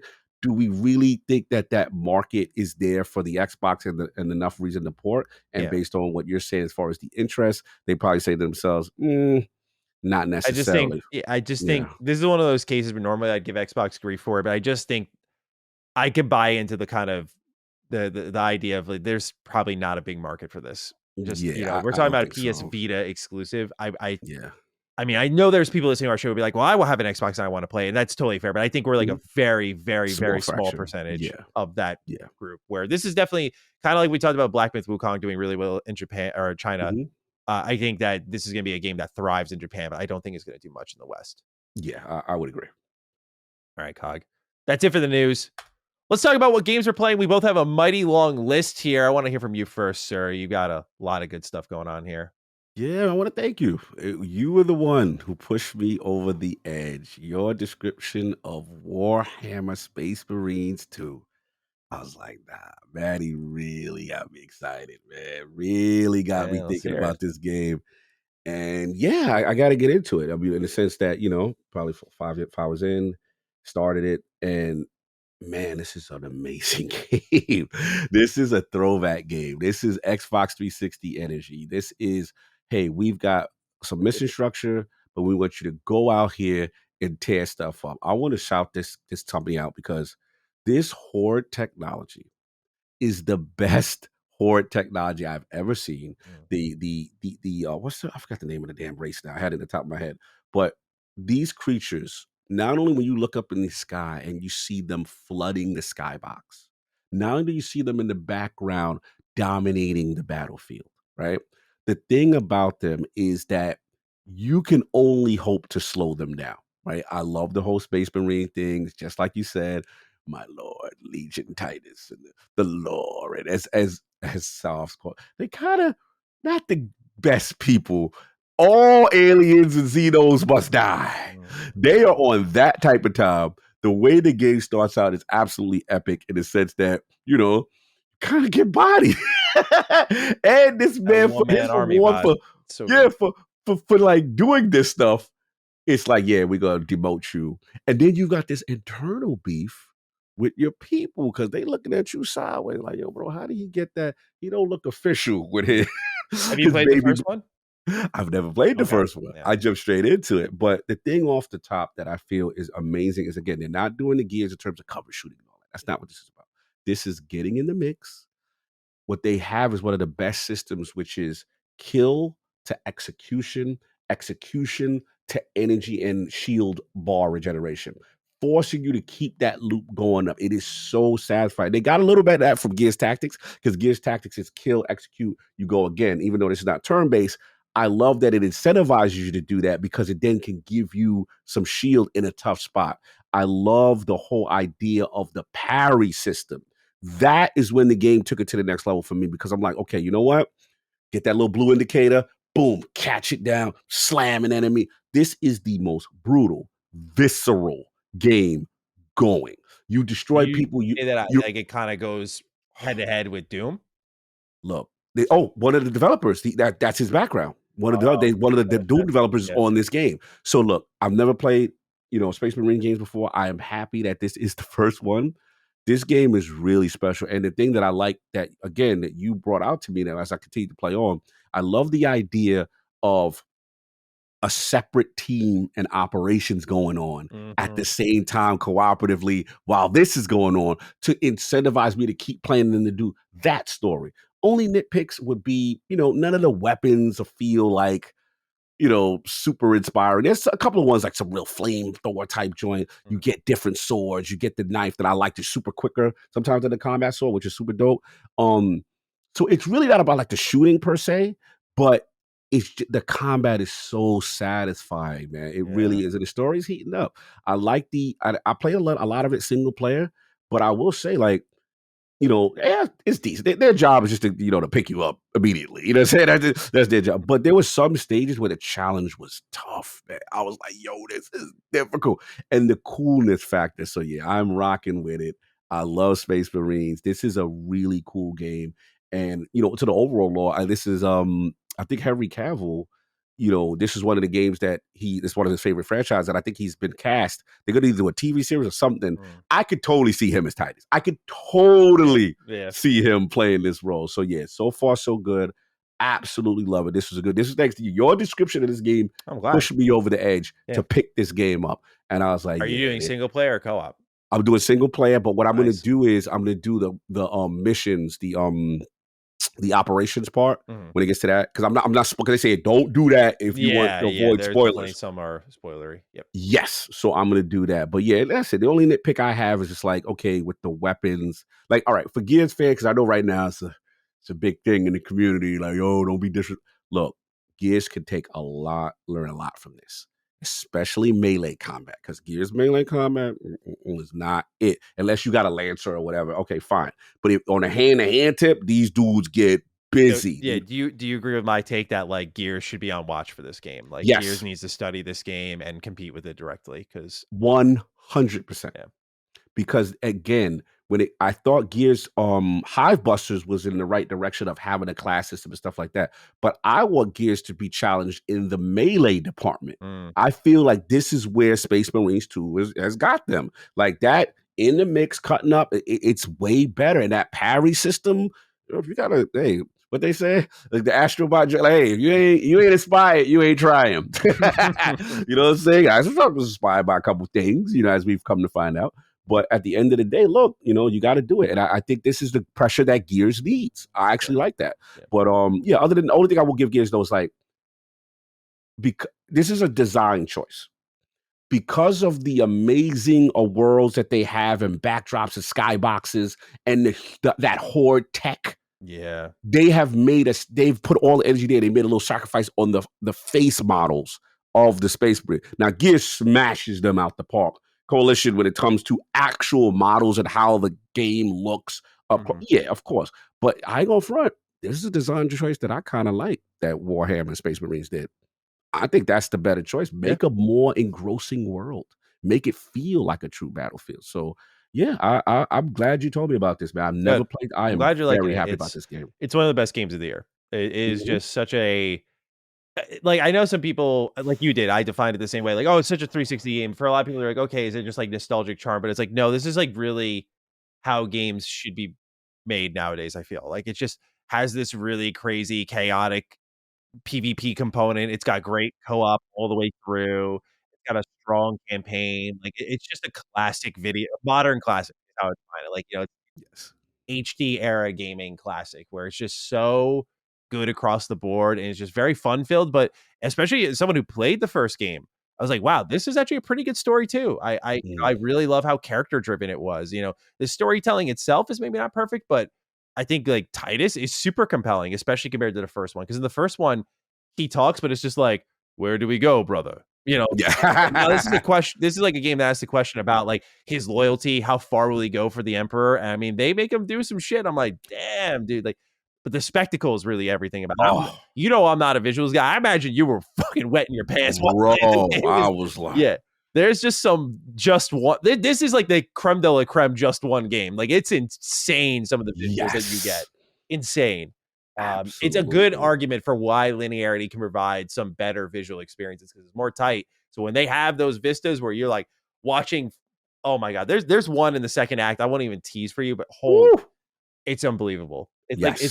I will remember that image for years just by like how good it is. The amount of time they had to have spent on just that alone, bro. it makes me so surprised they even made a good game on top of it. Yeah, it's insane. It's absolutely insane. So yeah, salute to them. Love this game. So shout out to that. And then yeah, man, I had to. Wonder why. I wonder why I booted up Starfield. I guess we'll get into that later. But there's a reason I booted up Starfield, and man, I had to get some things done because two things. Obviously, in preparation for Shattered Space, there are a couple of loose ends that I needed to clarify. So the first one was obviously as people who reviewed the game, we did not get achievements for main story quests. So now that I'm my second playthrough at, spoiler Starborn, I guess I could say Starborn. But as far as that is concerned, I wanted to get a couple of things left. So I got one last major story beat one to do so I could get that achievement. Cause I was like, damn, I don't got that. So that's the one. The second thing is shout out to Sam Cole. My Sam Cole relationship. I wanted to get that corrected and finished, and then now redo. Because remember when you play Starfield, again, there I wanted to get something done with the Andreja character. Let's just say that, and get certain things up to speed so that I am ready for Shattered Space. Because the question is, which we will talk about, I don't know what the entry point will be. So I'm basically getting all my ducks in a row, character wise. Also for the Rev 8, make sure you guys invest in your lasers and your demolition skills. That will improve that turret on that Rev 8. You can improve it. It can be a force of nature. I was running around, driving around camps where either Ecliptic or those space guys are at, and I am bodying dudes inside the and pause. I know they're gonna get me for that one, but inside the Jeep, I was doing what I had to do in the Jeep. Yeah, I was staying. I wasn't even going outside. I was in my Jeep destroying them. I know I'm clipped. It's too late. Yeah, that's like, you're like, I'm getting clipped, so I'm saying every. Yeah, I might as well go all the way with this. Yeah, I respect it. I already know body and dudes in the Jeep, body and dudes. I already know where it's at. So at the end of the day, that experience is hilariously fun. And it was just like all my other quest lines and stuff is good. My faction stuff is good. So I just wanted to be all the way ready for that. So yeah, man, I'm excited. I'm excited to go through, and we will talk about why. And then obviously is one other game I can say that I'm playing, Aura History Untold. I can say I'm playing that, and then you'll find out more about it later as we integrate other things into the show. Indeed. So yeah, you're busy bee lately, and myself as well. I would just say we did get some write-ins because people knew the Dragon Age the Veilguard preview embargo would be lifting. My video for it's massive. I don't want to soak up too much showtime talking about it. I normally don't do this, but I'm going to just plug and throw people in that direction because literally as we're recording this, I'm still working on it. So there's just I would say this. They gave us 6 hours with the game. I really enjoyed my time with it, and I had a lot to say about it as someone who's very passionate about BioWare, naturally. Confident showing. Extremely confident showing. And I don't know, as we record now, I don't know what the takes are, but everyone I've spoken to has really liked it, which is good too. So yeah, please check out that preview. I am also playing Aura History Untold. We'll talk about that a little bit later. But yeah, can't really say anything else. So what I can talk about, Astrobot. We've cleaned up the third region, if you will, 100% of that as well. Chipping through that. That's kind of been my in-between reviews game.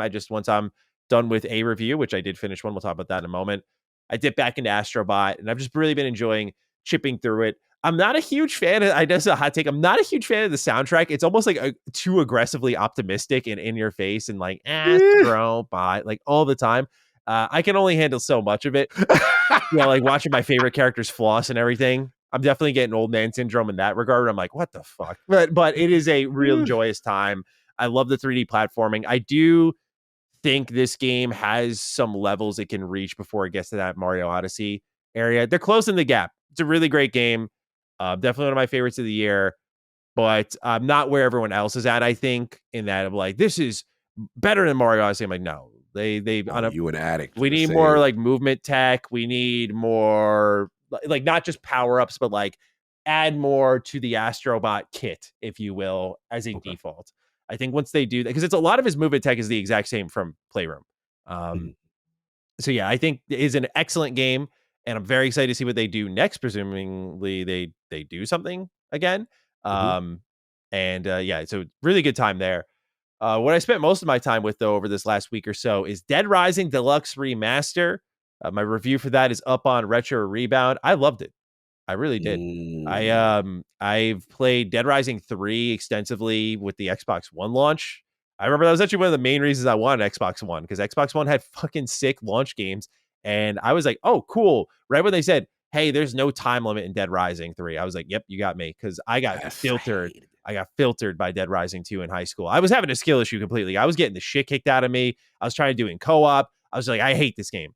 And then Dead Rising 3 comes around and they're like, no time limit. And you could actually cleave through more than one zombie at once. And I went, as a casual, hey, that's great. And I loved Dead Rising 3 when I played it. But then I got to experience Dead Rising 1 in this. This is like a Crisis Core level remaster where it's like, it's pretty much a remake. You know, it may as well be one. They changed enough under the hood, but I respect them for being gracious and calling it a deluxe remaster. But Dead Rising 1 is amazing in that this game is like very dark and serious at times, but it's also very arcadey. I failed the main story pretty immediately. Like in my first 2 hours of the game, I missed case 1-4. And if you watch my Retro Rebound review, you'll literally see in the footage, you have to go to the security room. And I am outside the security room and it's like, your case is up. Like I am. So all I thought about was how if I spent 2 seconds anywhere else in the game closer to that objective, I would have completed the main story. But I didn't get a chance to. I stopped playing the game for 2 days. I was like, fuck you. Hell no. After recovering, I come back. You recovered. Okay. And I'm like, I get it now. You got to learn. You can't have the perfect run. And I'm not like a big perfectionist run, but I was just so annoyed. I'm like, if I failed and I was like an hour off or whatever, I was like, it's my fault. But I was this close. It was like the ideal awful experience with time sensitive games. But that's part of what makes it so special is now I get into run 2 and I'm like, I know what I'm doing. Your levels carry over, your skills carry over. Like I know this world better. I get it more. And that's where the arcadey nature kicks in. You know, it's obviously goofy in the outfits you can wear and the weapons you get, but it's just got so many different contrasting elements. It's a really special game in that regard. The remake does a lot of favors, I think, for the visuals, like better lighting, better character models, better facial animations. It's all done in RE Engine, so it's got a lot of that updated tech there. So I think it looks really good. New voice performances, I think this will differ from fans to who are hardcore to people like me who are new. But I didn't really have an attachment to who Frank West was. I think he looks better and sounds better in this game personally, as just like a quick hot take. But there's changes like that. There's changes in like aiming and controls. You can now advance time. So if you just want to, like, for me, I missed the main story. So if I just want to go through into the game, ignore all the survivors and just do the main story to get to overtime mode, I can just go to cases, then go to my watch, advance time, and just keep doing that over and over. You can do those at save stations. So there's quality of life enhancements like that let you get through the game a little bit quicker. There is like I said, the better controls are a big deal. AI isn't as great. I do wish they improved that a little bit more.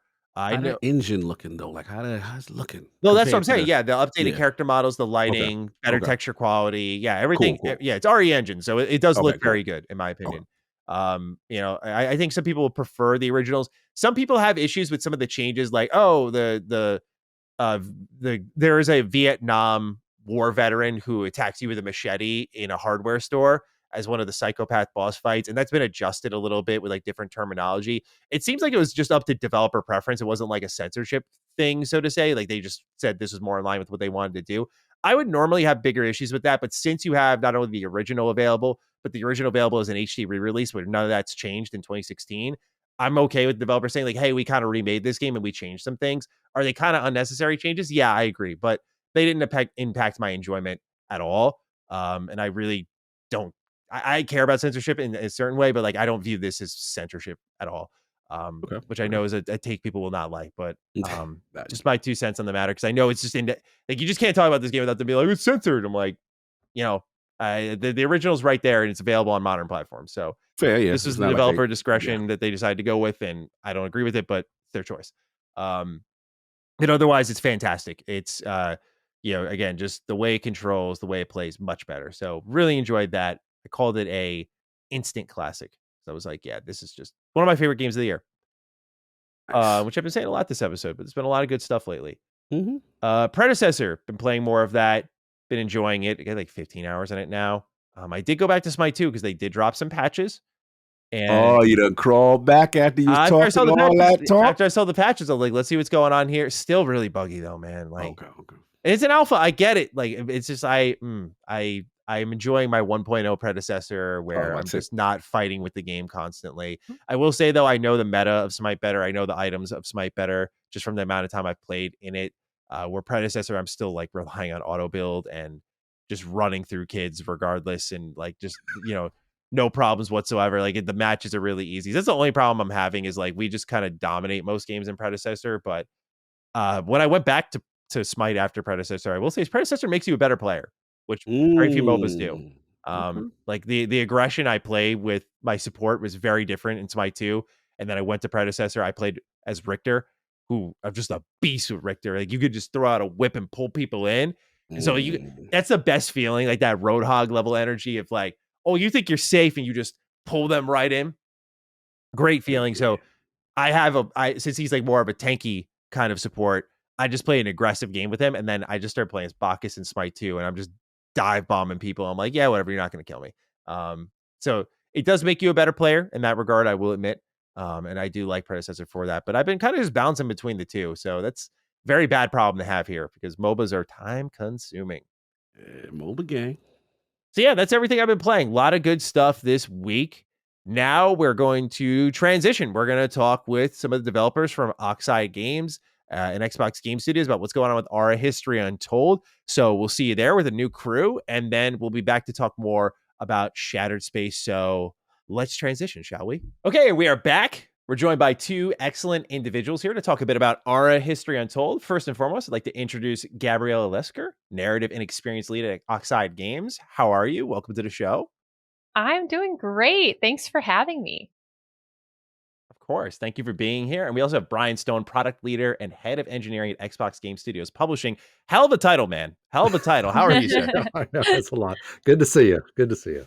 Well, thank both of you for being here. We're both very excited for Our History Untold. I've said that I'm deathly afraid of this game because it is one of those all-consuming games. I got to bring up Civilization for just a moment here. I played Civ 5 for a single campaign. I was 18 years old. It's like one of my first PC gaming experiences. And that was when I had an abundance of free time. 18 hours of my life just deleted like that. I was like, I can't play these types of games. Now I'm roped into the Xbox coverage. I was like, I got to check this out. But this is a dangerous one for sure. So very excited for me to lose my life to this game when it comes out. Cog, let's get a little bit of a temperature check for you on Our History Untold before we dive into some of our questions. How are we feeling about the game, brother? Feeling good. I mean, as a person who is more on the turn-based side of things as opposed to like the 4X strategy thing, this is kind of new for me. But first thing that I like that I was noticing was kind of like prestige and how important that is to the systems and things of that nature. And then I like some of the leaders that were selected. I picked a Haile Selassie, which I thought was very cool addition to the game. So I got that going. And then I think the question I have for both either, Gabriela or Brian, in terms of like for a person who is completely new, right? Who lives under a rock that doesn't understand Aura History Untold, could you please help them understand? Yeah, you want to take this, Gabriela? Yeah, I'd be happy to. So first I'll start with some buzzwords, and then I'll just pretend like we don't know anything about the buzzwords at all, right? So Aura History Untold is a 4X turn-based historical grand strategy. Those are the buzzwords of the game. But so if that means something to you, there you go. But it's so much more than that. So let's tell a story of what it is outside of it. You are immersed fully into the experience of being a leader who is taking your nation from ancient history all the way into the near future. And you get to make really important decisions on what your nation is like, what your cities are like, how you care for your citizens, how you interact with the world around you, what you choose to build, who you choose to ally with and interact with in the world. All of these things really matter, and you get to write your own history. So we are inspired by history, but we're giving you the opportunity to write your own. So that's if you're not really familiar with the genre or the space, that's how I would introduce people to it. Yeah, you get to be a cool leader and you get to make a new world, and I'm excited to see what you make.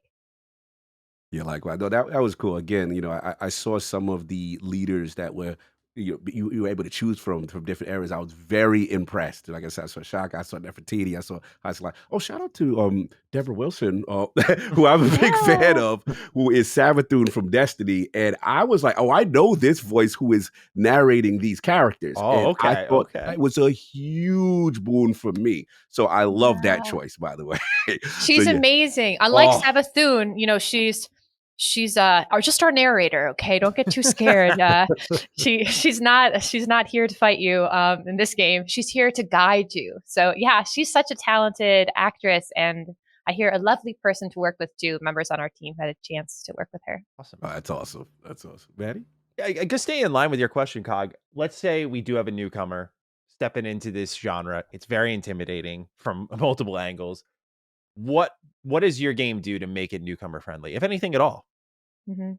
Yeah, let me take a stab at that, because I'll start by saying, this is not a new genre. This is one of the classic PC genres, and a space that actually I've been at Xbox a long time. It's a space that, as a gamer, I play a lot of, but we haven't actually had in the kind of Microsoft games portfolio until getting to work with Oxide. And so I've been super excited to kind of introduce this space to Xbox fans.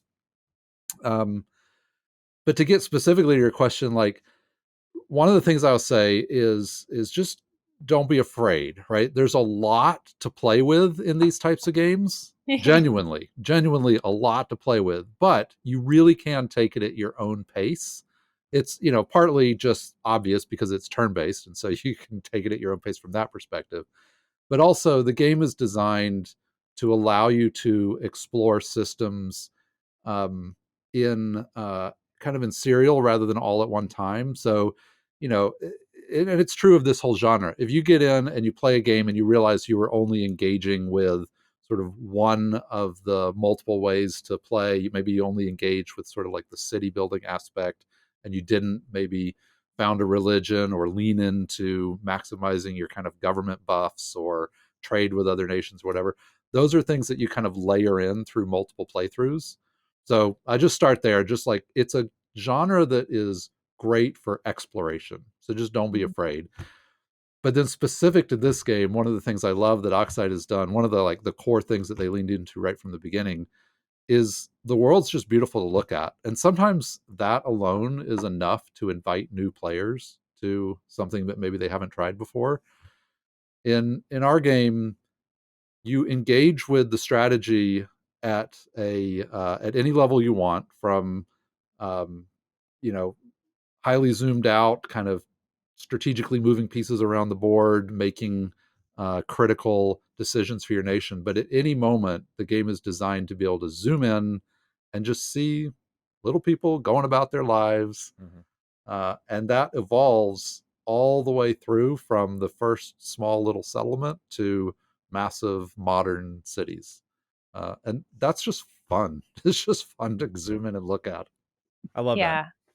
I think that it is a game that is meant to be engaging for those people who are really in love with the genre already. So there is a lot of the depth to the gameplay. So what I would recommend for a player who maybe is brand new to the space is, one, play on one of the easiest difficulty levels. Don't give yourself a hard time to start. Allow yourself to play and put the tutorial on. Let it guide you. Let it introduce you to these concepts. Yes. Or watch a tutorial how to play video from probably some really great content creators, like potentially the folks here. So I take it at an easy level. That's okay.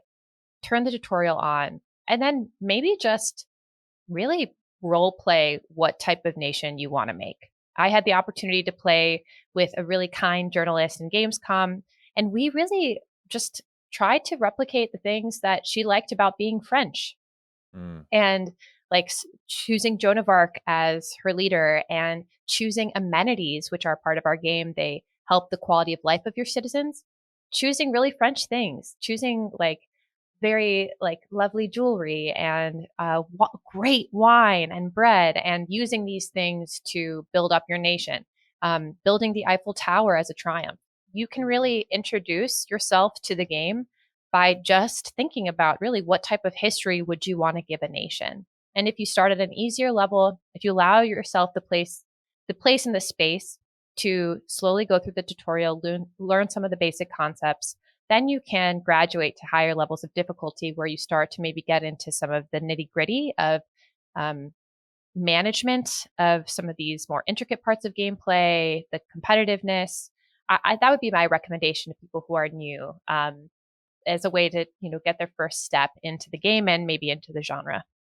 Yeah, I definitely want to expound. I think that was great advice because I think that's how I approached it. It's kind of as far as like, one of the things that grabbed me was kind of like the focusing on the technology errors and like, okay, what am I going to focus then? What am I going to do to kind of make people happy, right? Kind of thing. And then Yeah. kind of slowly just build upon those little things. And you start to see, the depthness to the game. And I'm like, okay, I'm getting it now. And again, it's how you want to play, but I think the tutorial is extremely helpful in that regard into getting you into. I set little mini goals for myself. Okay, well, you know what? We're gonna build a palace. We're gonna do these little things. I think that they'll like that, or certain little aspects of culture, that I was doing with Ethiopia specifically, and I thought was really cool. And I felt like a lot of research was done there. So yes, I think that was a cool way for me to kind of get over my intimidation a little bit. So how flexible is it in that, because I picked Jeanne d'Arc, and I my experience in Gamescom LA was great. The game was fun, but I got invaded by 3 countries in like 30 minutes, and I like lost, and all the demos around me were like, "Oh, I didn't know that could actually happen on," like, that's how bad I was. That I got China, Japan, and I think it was like Spain or something. 3 people declared war on me, and I got wiped out in within like 30 minutes. I was like, "This is impressive." So how, when you're building your nation, if you will, I know like each of the leaders you can pick has like certain things, like George Washington, he focuses on, I think, like government, for example. Are these more like, say, hey, you're going to get the most out of this leader if you go in this direction, where like you should probably build out government, for example, and whereas like Jeanne d'Arc, I think, was more religion.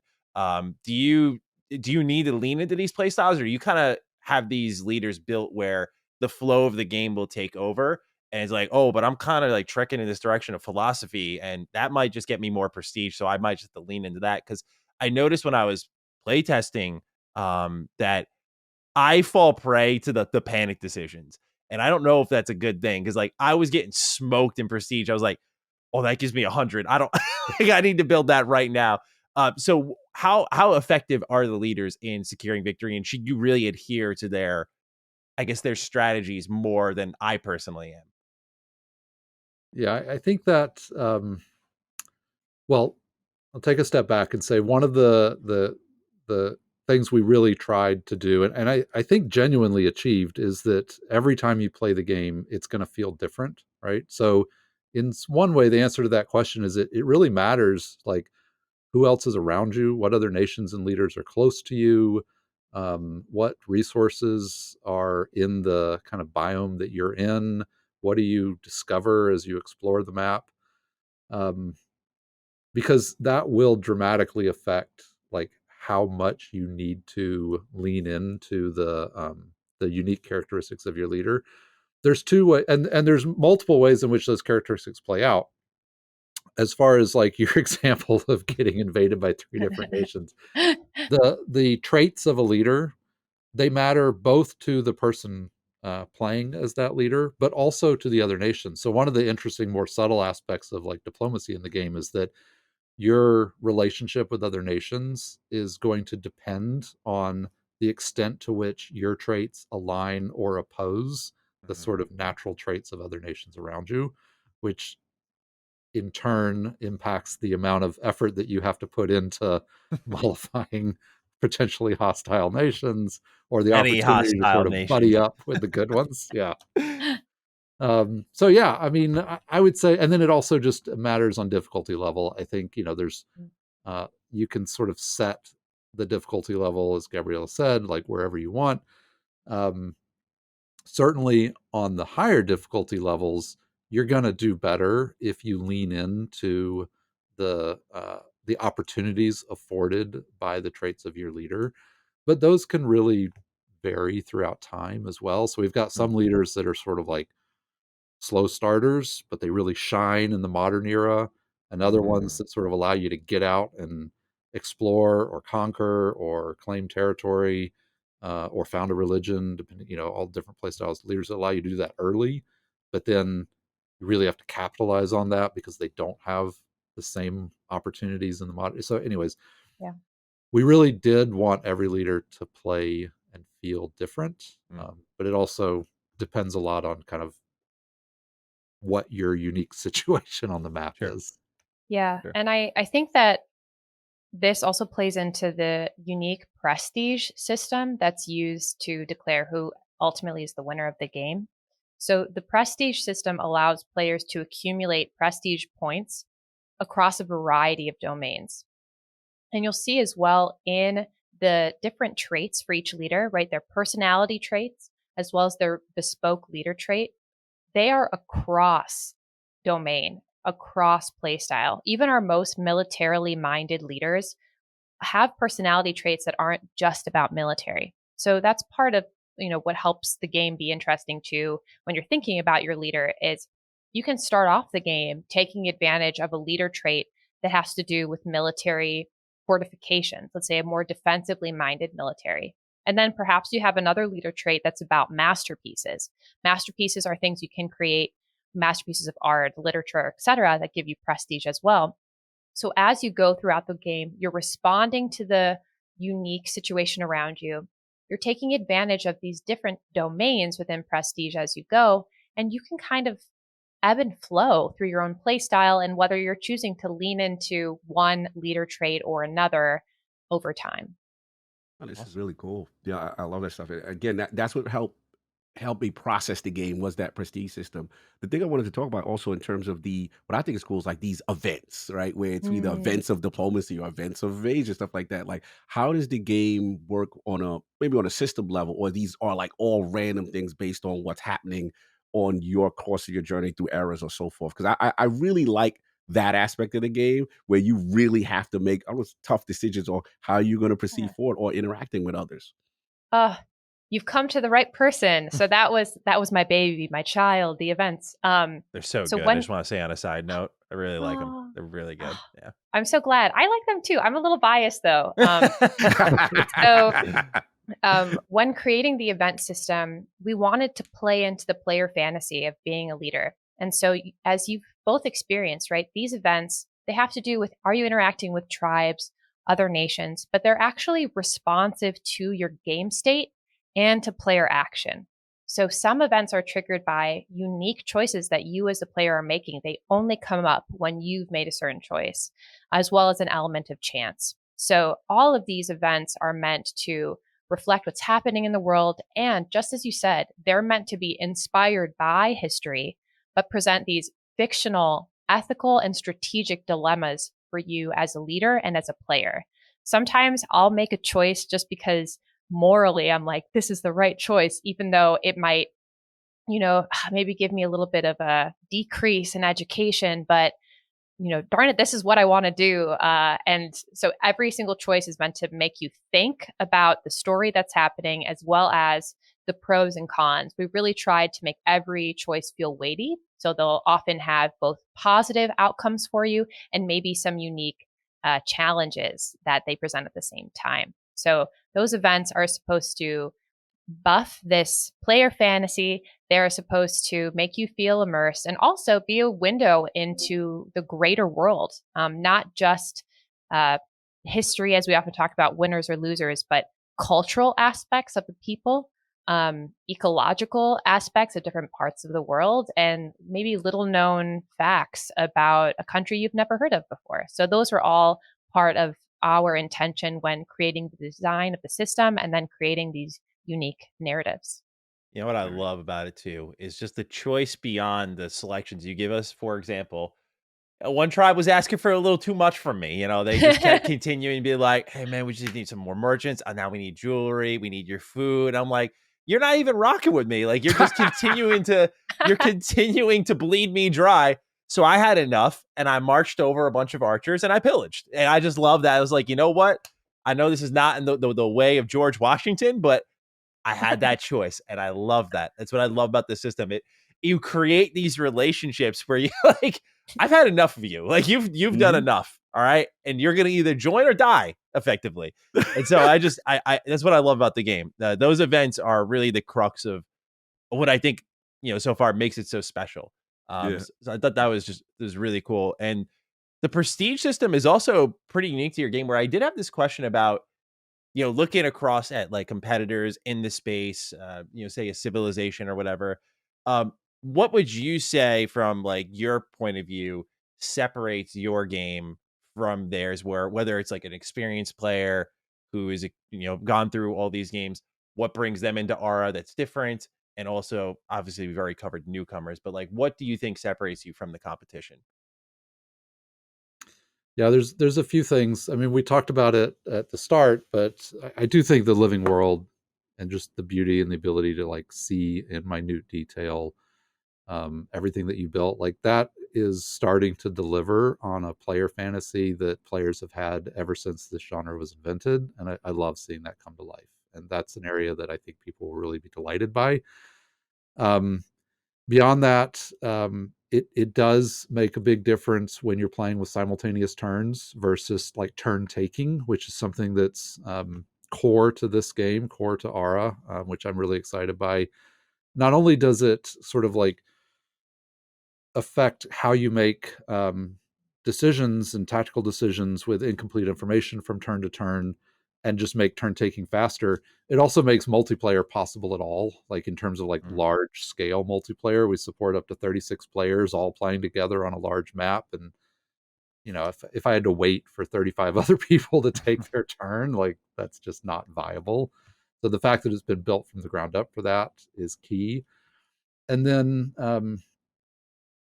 there's in addition to the prestige system, which we've talked about, I guess the last thing I'll add is just that there's a layer of depth to this game that we kind of like turned Oxide loose on that, and they absolutely delivered, which is pretty impressive. Like, this game is a love letter to core strategy fans. It's a team that has worked in this space for a long time. Like some of the games we talk about, they were principal leads on those games. And then they came to Oxide and were kind of like turned loose to really disrupt the genre in a way that at least I'm enjoying a lot. The simplest way of putting it is just like there's a lot of ability to dive deep into the simulation of this game. You don't have to, but if you want to get into, say, the depth of some of my favorite Paradox games like an Anno or Crusader Kings or whatever, but do that across the scale of all of human history, like this is the place to go do that.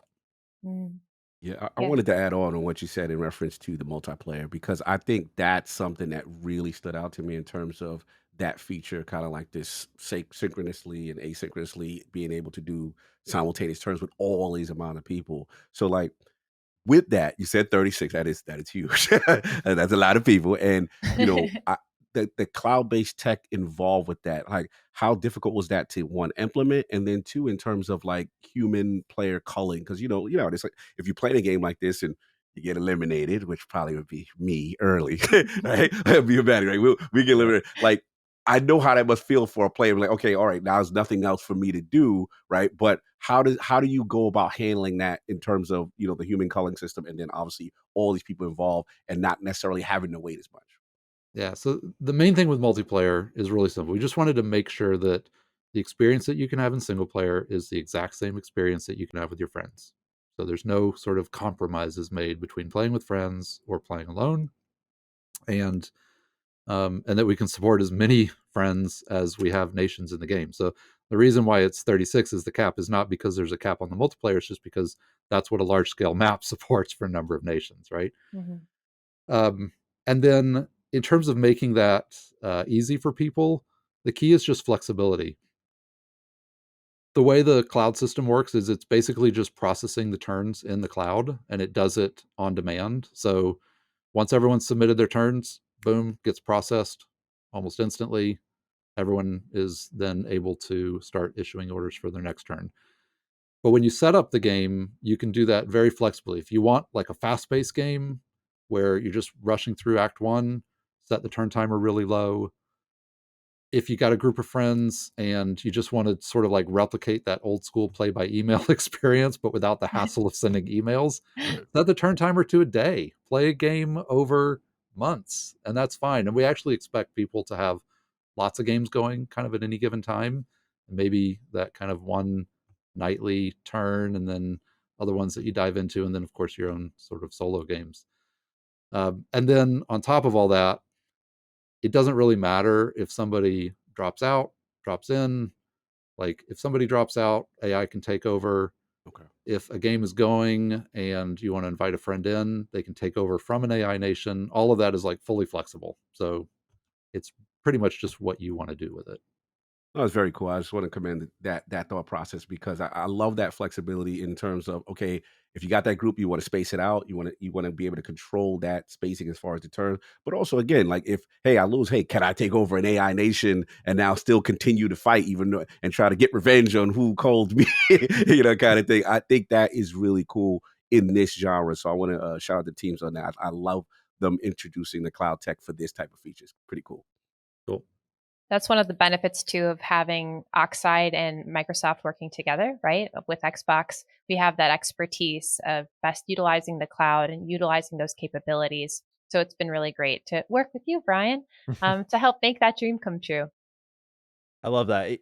I guess on a novice level, because I'm just trying to imagine how this works with simultaneous turns online. How do players not get ahead? Like, it's just like literally a fundamental. I'm not understanding it. How does players not get ahead of each other or behind each other? Can I just like dip out for like 10 minutes while someone's like 6 turns ahead? Like, how does it exactly function? So everyone is on the same turn. Okay. So everyone's on the same turn. The key difference is just when you're issuing orders, what you're really doing instead of like taking an action is you're queuing actions that then get resolved when the turn is submitted. Got it. Okay. But we do keep people together as they move through one turn. Yeah, I knew I was not yes on the same wavelength there. Thank you.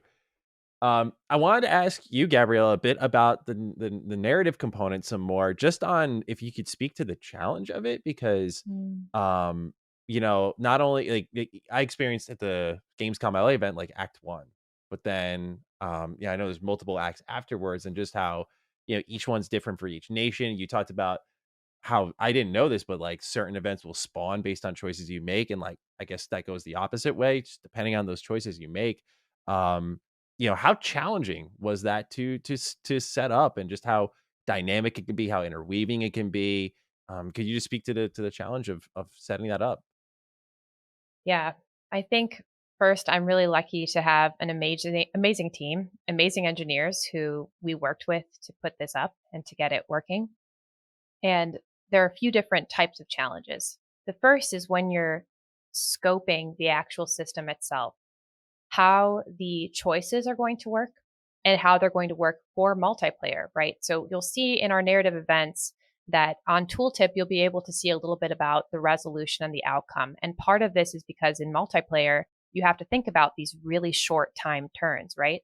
So we had to design the narrative event system so that it could still be played effectively, even if you only have a 1-minute turn timer. So that's something that was a major challenge. So if you're playing by yourself, you can really sit and listen to Deborah Wilson talk to you, which is amazing. But if you're, on a 1-minute turn, you'll see that the information is floated to the top for the player. On a tribe event, for example, you see where your current relationship is, and you see for each of these choices what the impact is. So I'd say that was one of the major design challenges, is thinking about how can we have this be narratively immersive, but also cognizant of the conflict of time.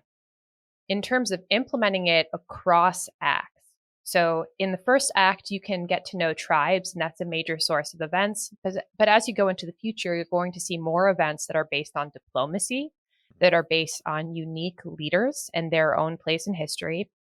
And then also general events, these events that can be branching at times as well, based on your unique game state and player choice. So we had to think about, how do we balance this across time? And also, how do we keep this fresh every playthrough?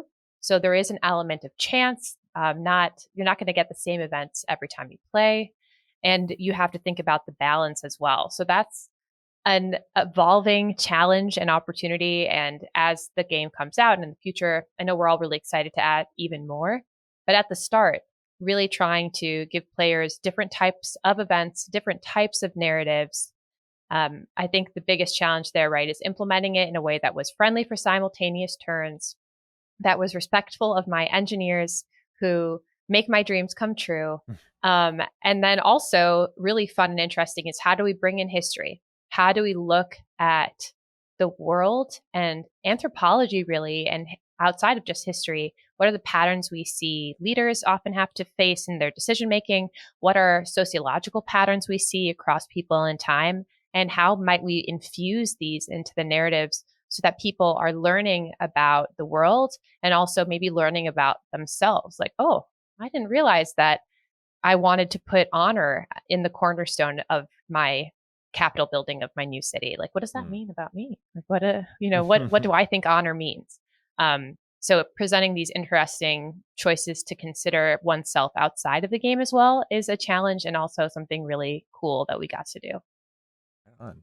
Yeah, no, that's really cool. I love that you said that, because it's like that mix, that healthy balance of, okay, there's the events that's going to happen that's going to differentiate every playthrough, but at the same time, we want to kind of set the player on course as far as, we'll say, learning history, but also things that might make sense for the leader that they've picked as they progress. I guess to add on to your point, my question would be then, like, end game, right? So, for example, you look at Empire like Rome, right? It was historically very powerful. Like, how are you guys thinking in terms of the player advancing, and there's going to be some natural advantages that they may have as they go on, or they just get so strong to try to maybe to balance that to make it still kind of a competitive experience?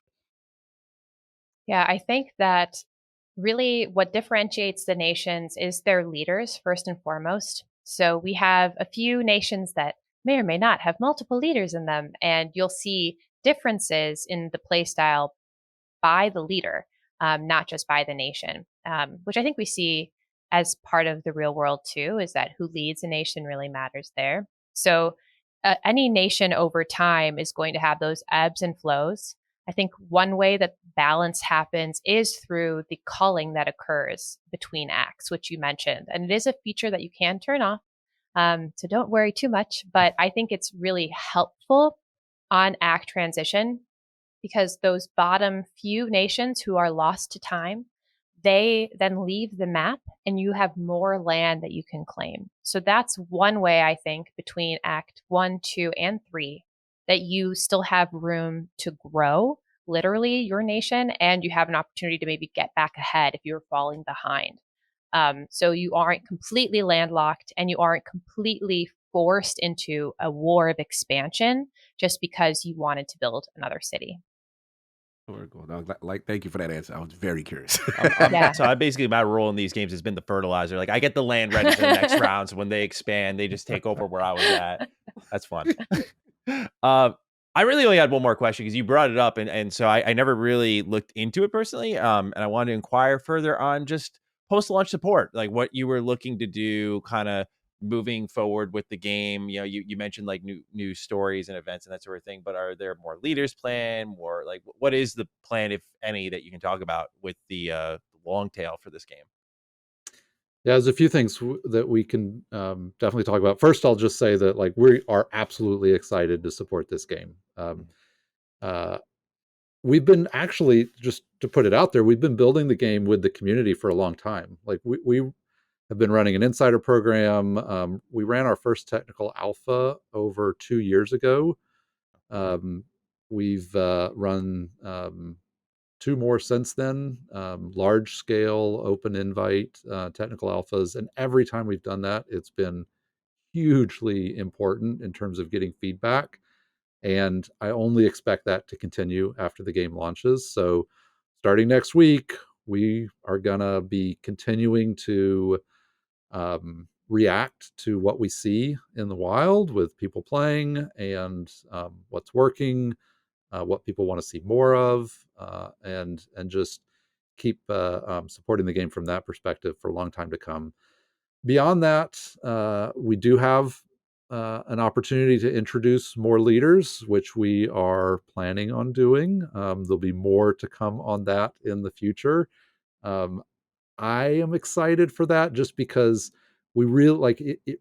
The different leaders really do introduce different play styles. And so it's not just about having a new, as we kind of introduce some of the ideas that we have over the coming months for different types of leaders, it'll allow for, I think, new ways to engage with the mechanics that are already there, which is super exciting. And then the other thing we want to get to as quick as possible is mod support. The engine's been built from the ground up to enable that, so we're going to get there pretty quickly. But we want to launch with what we have, and then turn to enabling the community to expand on that themselves without us as fast as we can. Awesome. Mod support especially is going to be awesome.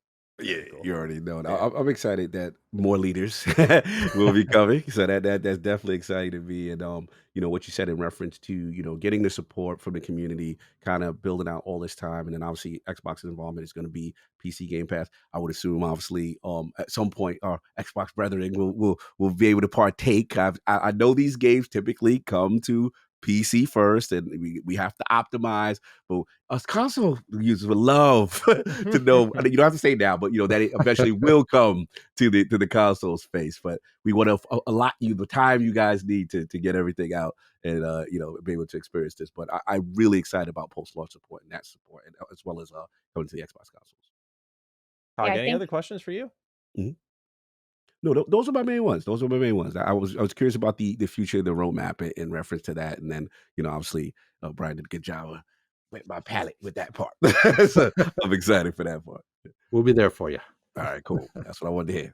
Oh, you know what? I apologize. I lied. I have one more. We kind of talked about it a bit with the cloud tech, but I just wanted to open up the floor to speak on it some more if there was anything else on just for Oxide, Gabriela, what was the experience working with Xbox like? And outside of like the cloud gaming tech and whatnot, have they been able to uniquely enable you to do anything that previously you and your team would not have been able to accomplish without their help? I'm just curious about that experience. Yeah, I think that each of our teams brought different areas of expertise and better together for sure. Multiplayer, the cloud aspect of the simultaneous turns, I think the partnership was key in that, but also just the amazing people I got to work with the narrative events. I had the opportunity to work with some wonderful folks, both here at Oxide and at Microsoft, bringing perspectives. They had experience as historians, some in video games, working with a writer on Civ 5, did a lot of the narrative there, who was a joy to work with here at Oxide. So an amazing team who really brought different areas of expertise across the board. For me, the most of my time was spent with the narrative designers, the writers, and the UX and UI folks. But I really feel like the partnership was really positive, and I'm going to miss some of my pals that I used to see every day now that we're going towards launch. Hopefully, in the work to come, we can continue working together on creating new stories, new experiences.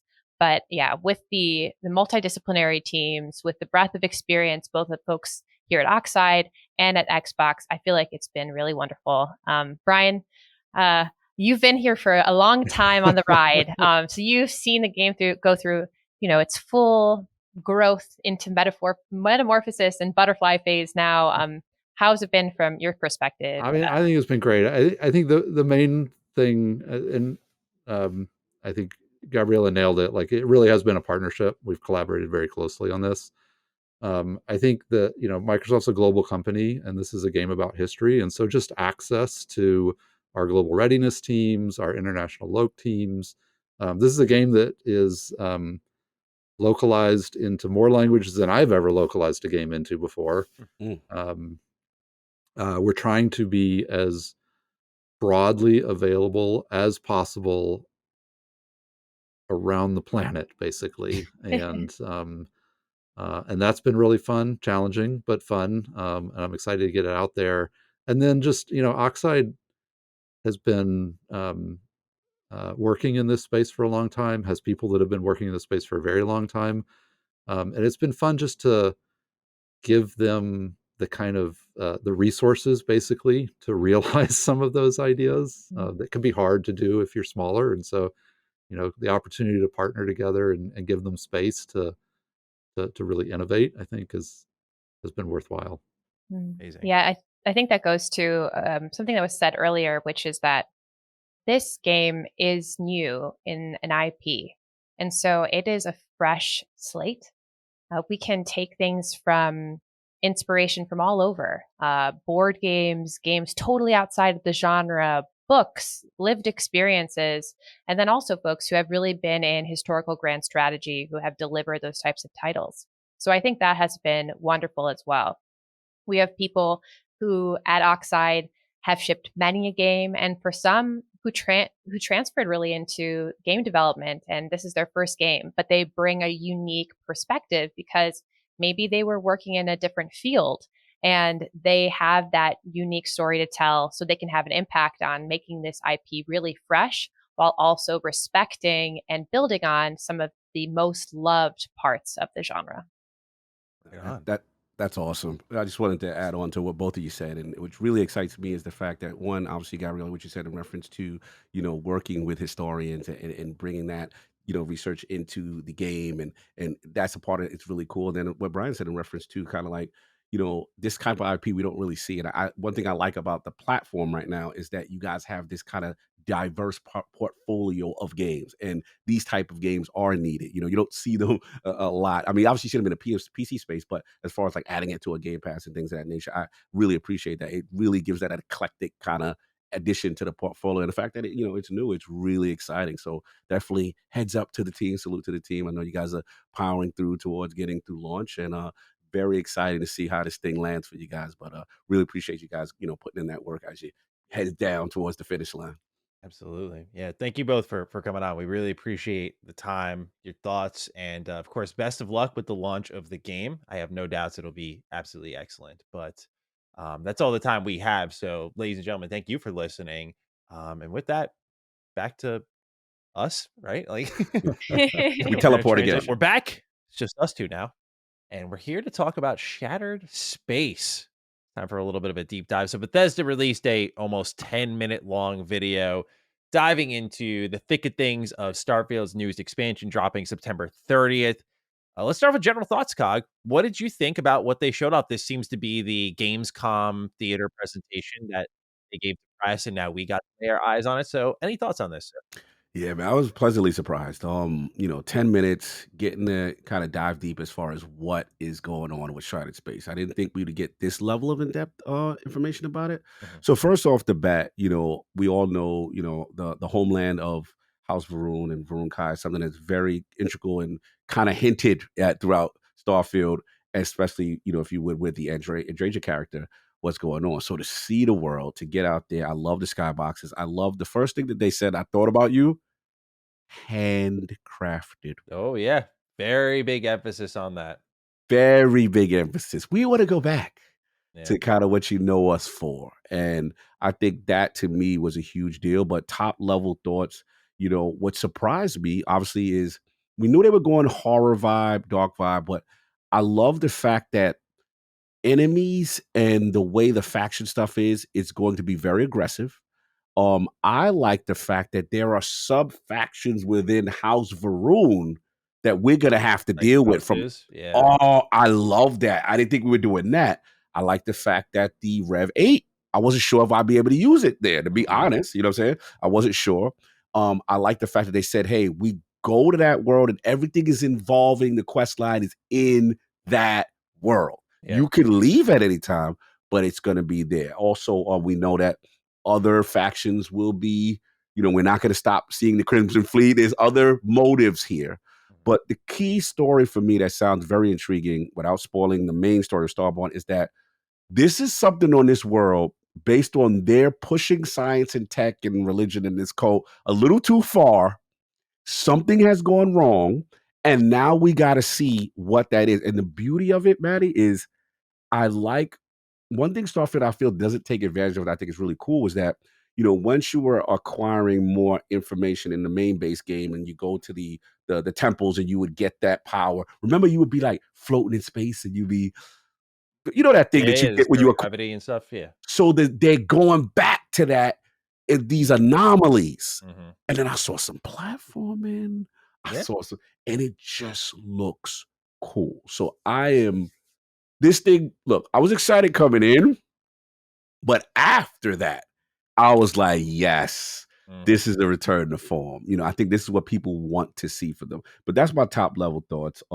Did watch a little bit of your video, but I'm curious of, what are your thoughts now that the Shattered Space reveal is? Are you still skeptical? Are you excited? Like, now that it has more time to settle?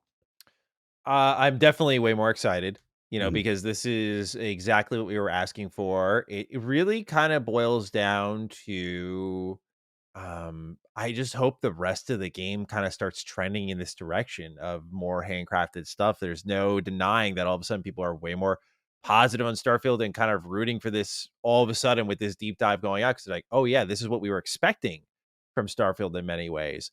So I'm very excited for that, especially when you package in, like now I get to experience new stories with like the dialogue camera changes they've made. And the Rev 8's actually going to get legitimate use out of me, because I didn't really, when I got the update, I didn't really use it because I'm not touching down on these planets to explore them because there's nothing there for me to explore. So I'm just hoping that this is not just like a shattered space experience, but like an indication of where Starfield is going to go moving forward. I know Bethesda has a vision for it, but I really do think they need to bring it in line with like Elder Scrolls and Fallout to more of an extent than they have. And this seems like the start of that. So I'm excited from that standpoint that this could be the beginning of something really special. It reminded me of a lot of different elements of sci-fi. I saw a little Mass Effect in this. Obviously, I saw bits of what Starfield is in this. I saw Red Rising in this. I saw so much different levels of inspiration here. I do like the idea that these kind of seemingly religious zealots were kind of born out of a technological disaster with a grav drive. I'm like, that's really cool. Immediately that kind of explains, because there's this whole mystery. I'm like, where'd they go? It's like grav drive took them somewhere, and that's what we're going to kind of find out. Yes. So we're already kind of getting answers on big questions for Starfield that I'm very excited about. But more than anything, it's just to finally, I never got lost in Starfield in the sense, like I got lost in quests, but I never got lost in Starfield. And so I'm excited to play a Starfield experience where I can really just get lost in wandering this location and experiencing it in all its glory. I was playing some Starfield myself, and in my new file, I was wrapping up the Freestar Ranger quest line again. I was like, this quest line was just like not good at all. Like the way it ends was so out of nowhere. That was the one where you were like the killer systems. Yeah. You would like go and find Ron Hope and Ron Hope in the company joint. Yeah. And he's like, okay. Doing something with the soil. I'm like, okay. And they're like, congrats, you're a ranger now. And then you just get your achievement. And like, that's it. I'm like, yeah. Okay. All right, guys. Cause I'm doing the same thing as you. I'm just gradually collecting achievements and kind of like a new playthrough. And I'm just like, dude, like, so I'm hoping there's less like freestyle ranges as much. I didn't like that one. No, everything else was way better. That should have just been a side quest line. They should not have been considered action. Yeah. Vanguard is the creme de la creme, the top notch quest line in the game. And I think that Ryujin Industries is also really good. Just definitely the one that's most like fast travel heavy. Don't sleep on Crimson Fleet though, bro. Crimson Fleet's great too. Yeah, Crimson Fleet's good. Those three are amazing. Yeah, but I would give you Freestar. Yeah, they were the just only like saving grace with that one. I agree, it's the weakest. Is it the ship? Only it saves it is if you have Sam Coe with you. Yeah. If you have Cole with you, and don't get me wrong, it doesn't save it from being the worst. It just makes it a little better because you get more insight from him because he is part of that Freestar and he has that legendary pass with Pops and all that other stuff. But if you don't have him and you brought anyone else, it's even worse. Yeah, absolutely. So I'm just curious to see. My excitement is that, okay, it feels like they've learned a lot of lessons from Starfield's launch. And now to see it all implemented into an experience is exciting because it sounds like it's traditional BGS, which is what I was hoping for the first time around. And it's interesting that you're not really going to go off world because I think like part of the best thing with Starfield is space combat. And so not having that for 20, 30-hour experience, presumably, it's going to be interesting to see how Starfield fares in just like an on-the-ground experience. So it's going to be a good test for the game. I'm really excited to see the outcome of it. But yeah, pretty excited on my end. We actually have some write-ins, Cog. I want to kick this first one to you. It's from Vito Chiaramonte. Oh, that's the homie. On Shattered Space, where do you think the main story might take us? What do you think ends up being the key choices for the future of House Faroon? The deep dive today was awesome. Not sure if that's the video Maddie was referencing that he hoped they would release. It was. I hope that they let you choose what place in society the house holds. Like if your choice could lead to the reopening of the embassy from that one quest or giving the zealots all the power. And that was my question is, a lot of the main story is like you go to the House Faroon embassy because you're like, we have to see what's going on with them. They're not there.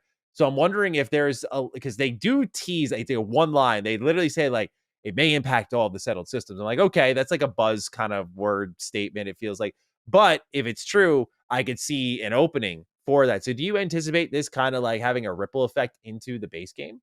I feel it has to. I think Vito's onto something because I remember that specific quest with the embassy. All right, we talked to all the embassies in forgot the main city's name right now, New Atlantis, I think. Yes. But when we go there and it's like, yo, it turned into a horror game. We're like, what is going on here? And that's when we start to realize, okay, there's much more to this factor. So yes, I would assume that basically they hint that you get to decide the fate of House Faroon at the end of Shattered Space. Yeah. Now the question becomes, based on all these different factions within it, are any of those going to be able to reacclimate into the settled systems and the embassy? I don't know, because the thing that the game does really well that I always want to give it credit is that when the game tells its history in these museums and stuff, House Faroon is looked at in a certain way. It's like reading American history or reading world civilization history, and there's a certain group that is painted away by who is telling this tale. So we know that they had a religious kind of leader at one point. Then we know about this search for greatness and knowledge and stuff like that. And I like it because it's such a very polarizing faction the way they are perceived, right? They are seemed to some people it's just straight, yo, that's a cult, that's some zealot joint, and other people like, yo, you don't understand this. This is a life of devotion, yada yada. But to Vito's question, I would hope that at the very least, the finishing remnants of this story either A gives them a path for redemption, or hey, maybe they just got wild crazy and they are a new antagonist. I don't know. We will see. But I think we will get clarity on the future of that house. Yeah. And I'm very keen to see just what direction they go in. There's a lot of excitement because I don't know if they're going to build into a second expansion with this or if it's going to be conclusive enough. And then from that, they're going to open up a storyline for a different angle. Because my theory, just without spoiling, is that I think at the end of Starfield, you kind of learn there's a certain question about things happening. And that's not really looking like it'll be answered in this expansion potentially. And so I feel like that's another thread they could pull, or maybe the next expansion leads into that.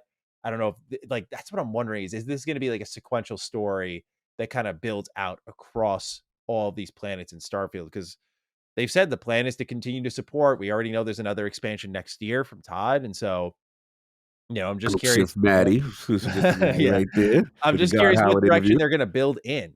Yeah. No, I'm curious with you. Like you made a good point. Is this one off so we could just get clarity with House Rune, and then we still know the greater arching story with Starborn? Or is that, or are we going to go to different pockets with isolated worlds? I guess my question to you is: would you be happy for them to stay in this pocket of expansions being handcrafted sections where we just focus on that, or do you want overarching stuff that affects everything?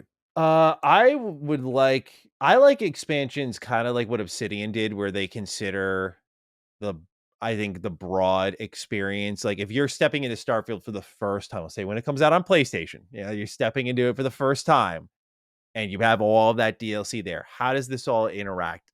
I think Bethesda typically does more isolated experiences, but Starfield does have that kind of loop, we'll say, where, things can get bigger and more interesting.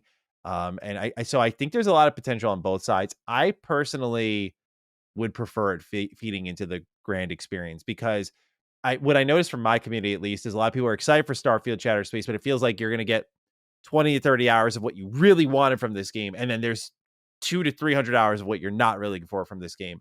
And I think if the expansions they build are the self-contained stories that just start to kind of infect, if you will, the broader game in certain ways, that would be the best outcome. That's the thing I'm really curious about. Why I said the future impact is like, okay, this is a more targeted experience in like one star system on one planet. But I'm wondering if there will be a time where they're going to start peppering planets with like different locations. If the next expansion will be more of a, if you will, a galaxy trotting sort of adventure. So you get to fill out multiple star systems with things going on. So yeah, I hope they just feed into the grander vision, just because I think it'll be healthier for the newer players coming in. Yeah, I agree with you. I think that I like that approach. So we have a couple other questions here, Cog. Another one is from Mr. Scott. If you're nasty, Duke Boys Shattered Space DLC. If I can read, entirely handcrafted content. Is this the best news about the DLC or what? Have a I'll take that shattered, not stirred kind of day. I want to know your thoughts on this, just because I know you're bigger on Starfield than me, comparatively speaking. Oh yeah. That does the idea of handcrafted content excite you more than what Starfield has already given you? Where this is a game you've really gone back to way more than me over the last year or so. You love it. It's like your game of the year last year. So I'm just wondering if like the handcrafted content is a big difference maker for you. It is, in the sense that I know what the traditional Bethesda fan loves, right? And they love that. They love staying in again, like an area, as if we were playing, Skyrim, and this new area opened up, or like you said, you played Outer Worlds, and or Arizona, kind of stayed in this particular area of the galaxy, and you really focus on. Some people really like that, and you get the density of the world. And I guess for me, as long as the world, which seems to be, big enough, explorable enough, right?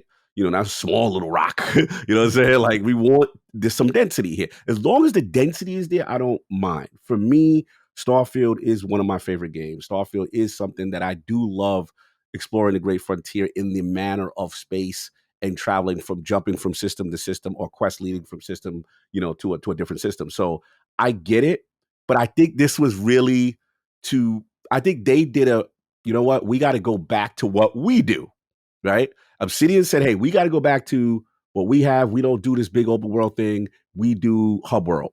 I think Bethesda realized, yeah, we do open world, but we do handcrafted, and we kind of got away from that with procedural. And I think that upset a lot of the base that didn't like this game. Yeah. So yeah, I'm okay with it. I'm fine with it. And I guess for me, in this particular case, I've been 100% agree with you. This needs to happen now, because House of Ruin was one of the most exciting stories in the game through the character Andraja, right? This needs to happen. However, I'm also with you in that in future expansions, I do want the rest of the overall world filled out, fleshed out, even procedural technology improved, or whatever, so that you can have more exciting things to do in this planet. I understand these planets. I understand the realistic nature of in space. For real, there is a bunch of nothing on planet. I get the realism, but for gamification purposes, you need to do more with that. And I understand that's a fair argument. So yeah, I think this is cool.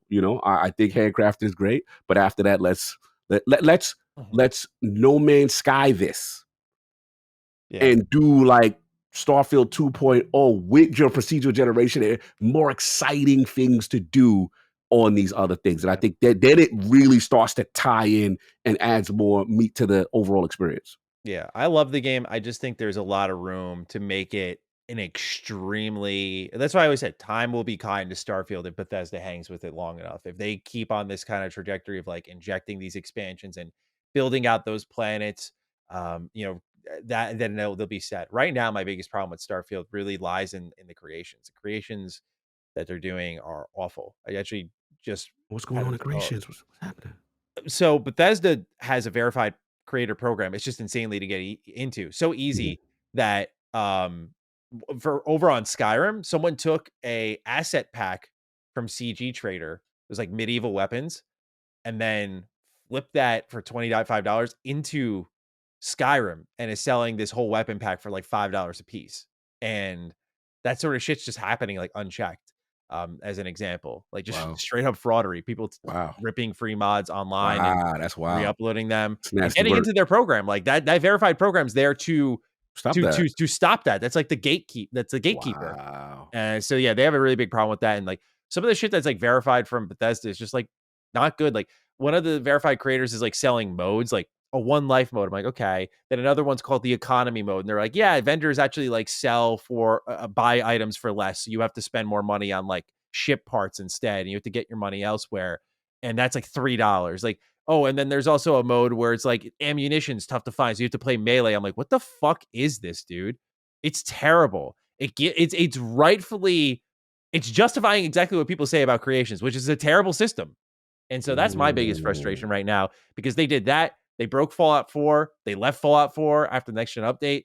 Like, I'm excited for Shattered Space, but like Bethesda's kind of on my shit list right now because they just have fucked up so many times and just have like left things undone. It's like one thing if you break a game and then you fix it, that's still annoying, but at least you fixed it. But Fallout 4, they broke with the next gen update and just like, all right, deuces. And like nothing said. I'm glad you're giving me this insight. I did not know about this creation whole system and mod stuff. I had no idea. Creations are they have so much potential because there's like in Starfield, there's a creation called Escape, and it's a really kind of dark storyline, fully voiced, $5. It takes about an hour or so to get through, and it's really good. Same thing I've said with Skyrim's Bard College expansion. Yes, I remember that. Really good, $10. But then you see people selling like weapon skin packs which is like, or a Vasco skin for like $3-4. And I'm like, I could buy a full quest with weapons that are brand new and everything included for $5. What the fuck are you doing charging me this much for? But Bethesda's doing this sort of free market approach that I just think is not good for the game. It's not good for the system either. It's like you need to be a little more rigid here because it's already totally out of control. It's awful. So yeah, I'm a little bummed about that. But in the terms of just Shattered Space, looking at that more like narrowly, very excited for that. And can't wait to get some good BGS content in my veins. No doubt. All right, Cog. Last bit of news here. First reported by Steven Totillo. I forgot to do my timestamp here, but I'll write it afterwards. Xbox has now laid off another 650 employees across their division. It is in that report that he claims most of the cuts pertain to Activision Blizzard. Fortunately, it said that none of the layoffs have resulted in canceled games or studios being shut down. The reasoning that Phil Spencer provided is the same that you've heard before, both publicly and privately. Quote, with these changes, our corporate and supporting teams and resources are aligned for sustainable future growth and can better support our studio teams and business units with programs and resources that can scale to meet their needs, end quote. Tom Warren of The Verge shared that Xbox social media accounts were told to go dark after the layoffs to avoid another feel the burn moment. Perhaps more interesting is this excerpt, which suggests a do or die attitude from Xbox when it comes to Game Pass. Quote, sources tell me Microsoft is banking on Call of Duty on Game Pass to shift the needle for its subscription numbers and help grow its gaming revenues. There has long been debate internally over whether to put this year's Call of Duty Black Ops 6 release on the service, and the company is now gambling that it will help improve Game Pass subscriber numbers amid a busy holiday season for new Xbox games and a promising year ahead, end quote. We have the writing here from Thursday Lane. Hey, Dukes, what are your thoughts on the most recent round of Microsoft layoffs targeting Blizzard specifically? Phil was keen to say that the majority of the layoffs affected business and support. I can't tell if this story is not being talked about much due to people being desensitized to layoffs or because people are not sympathetic to traditional business people losing their jobs. Either reality would be depressing. That aside, I can't help but feel that Phil's business speak is concealing a reality wherein a substantial number of creatives were in fact let go, though not the majority. While ABK has driven great revenue growth for Xbox based on recent quarterly reports, the gaming division has been running net operating losses in the last 2 quarters. Do you think these layoffs indicate another loss this quarter? Do these layoffs make you more or less confident that ABK will deliver higher quality games under Microsoft's ownership? What do you expect might happen if we don't see a spike in Game Pass subscriptions in the holiday season? Thanks, and have a using my Microsoft dividends to buy an overpriced PS5 Pro kind of day. Thursday Lane, thank you for the chunky writing. We appreciate you. Cog, your thoughts on what's going on here with Xbox layoffs and the real big pressure that Call of Duty Black Ops 6 is facing? Yeah, no, man. Very, very depressing news in the games industry overall, because when I hear about another 600, people being laid off, and granted, we hear it's corporate, we hear it's HR, we hear it's finance and stuff like that. And that doesn't minimize the fact that it is pretty much depressing if you're a fan of wanting to be in the games industry. As a person who I got my shot at one point to do that, it's very bleak right now. And I just got to be honest, this is again not just attacking Xbox, but it's them, it's the industry. Like what we're in a stage right now. What would incentivize you to want to be in this industry with this much volatility? What would incentivize you to want to be in the industry with these lack of protections, right? At any point, you can be there. And again, I don't want to minimize people who are finance, HR. Look, I get it. When corporations get acquired, there are going to be redundancies. You're not going to have, you're not going to keep Activision's, Blizzard's, and King's HR departments. You're just not when you're merging them into, Xbox or Microsoft Gaming as a whole. I get that. But to me, we're at September, right? And we've already had 1,000, what was it, 1,200 before. There's no stop now. Like, it's like, okay, I thought we were over, you know what I'm saying, at this point. And then we're going to get into course correction mode. And then boom, end of year. Now it's looking like, well, maybe, 2025, will we still be talking about this, right? It's like we're not stopping talking about it. And that's the thing, as a kid who loves this industry, it is very scary to me. And again, in fairness, this is the tech industry as a whole. I am an IT professional. That is my background historically. It is tough out here in these streets. So I want to be clear with that part. Like, this is not a Microsoft only issue.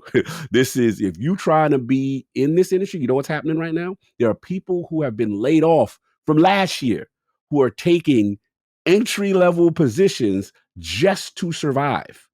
You see what I'm saying? That's how bad the climate is right now. So yeah. Now to the overall question, in reference to, the Call of Duty stuff and about that. Look, this is a big bet. It's a big bet, right? There's no guarantees, right? I could think that it should improve Game Pass subscriptions, but they're going to know. This is the data that they need to know. Now, I know they're doing well on microtransactions. I don't know if you saw that information in reference to Diablo 4 with like 150 million, this record level of profit. That I know, I'll send you that link. That I know they are doing well with. A lot of the games that they do have in the service are making a ton of revenue. And that's fine. That's the stuff a lot of gamers don't realize. But this is the biggest bet. Since the business update of not having of recommitting to Game Pass and Call of Duty and Game Pass after that acquisition, I thought that was a huge deal. So we will see. I know it's still on PlayStation. I know it still eventually will be on Nintendo Switch, but I think they need to see certain number targets for them to be comfortable to continue down this path of including Game Pass. Call of Duty into Game Pass. Now, Black Ops looks like it's going to trend well. I don't know if you saw that people really high feedback from the beta, the closed beta, the open beta. The surge there. I got to look at the metrics of when they put the last Call of Duty a couple of weeks ago or a month ago in it, how that did. But we're going to learn a lot when that Circana comes out.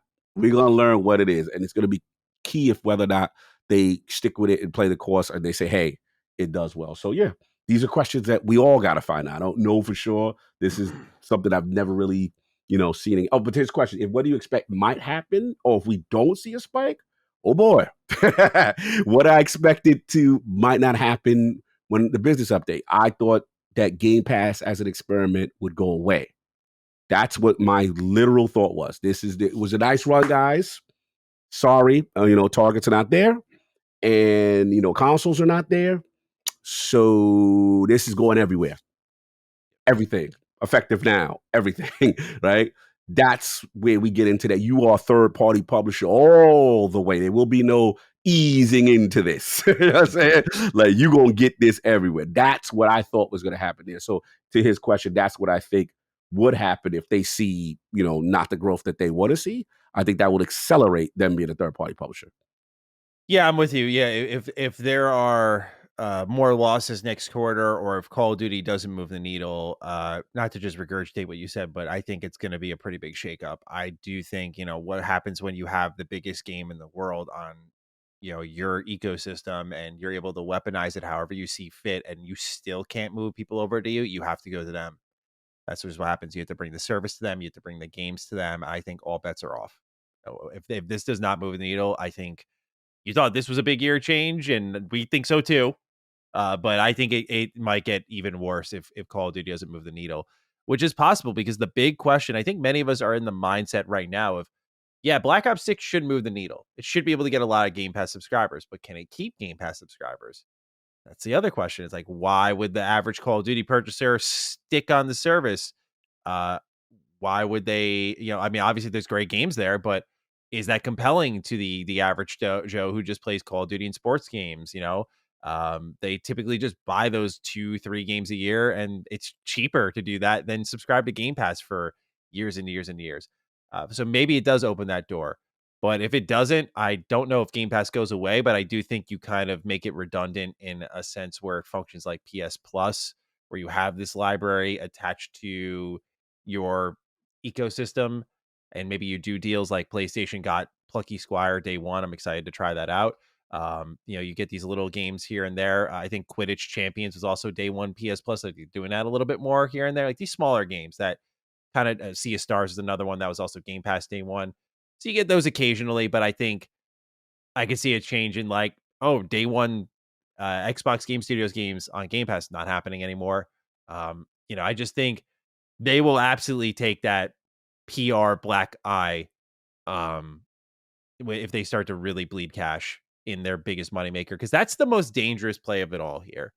And it's what I've said since they got Call of Duty for sure, and the conversations was happening with Call of Duty going to Game Pass. And I do still stand firm on the idea. I don't think it's a good choice. Like Oh, really? Okay. Yeah, I don't really like, as a gamer, I'm saying I'm cool.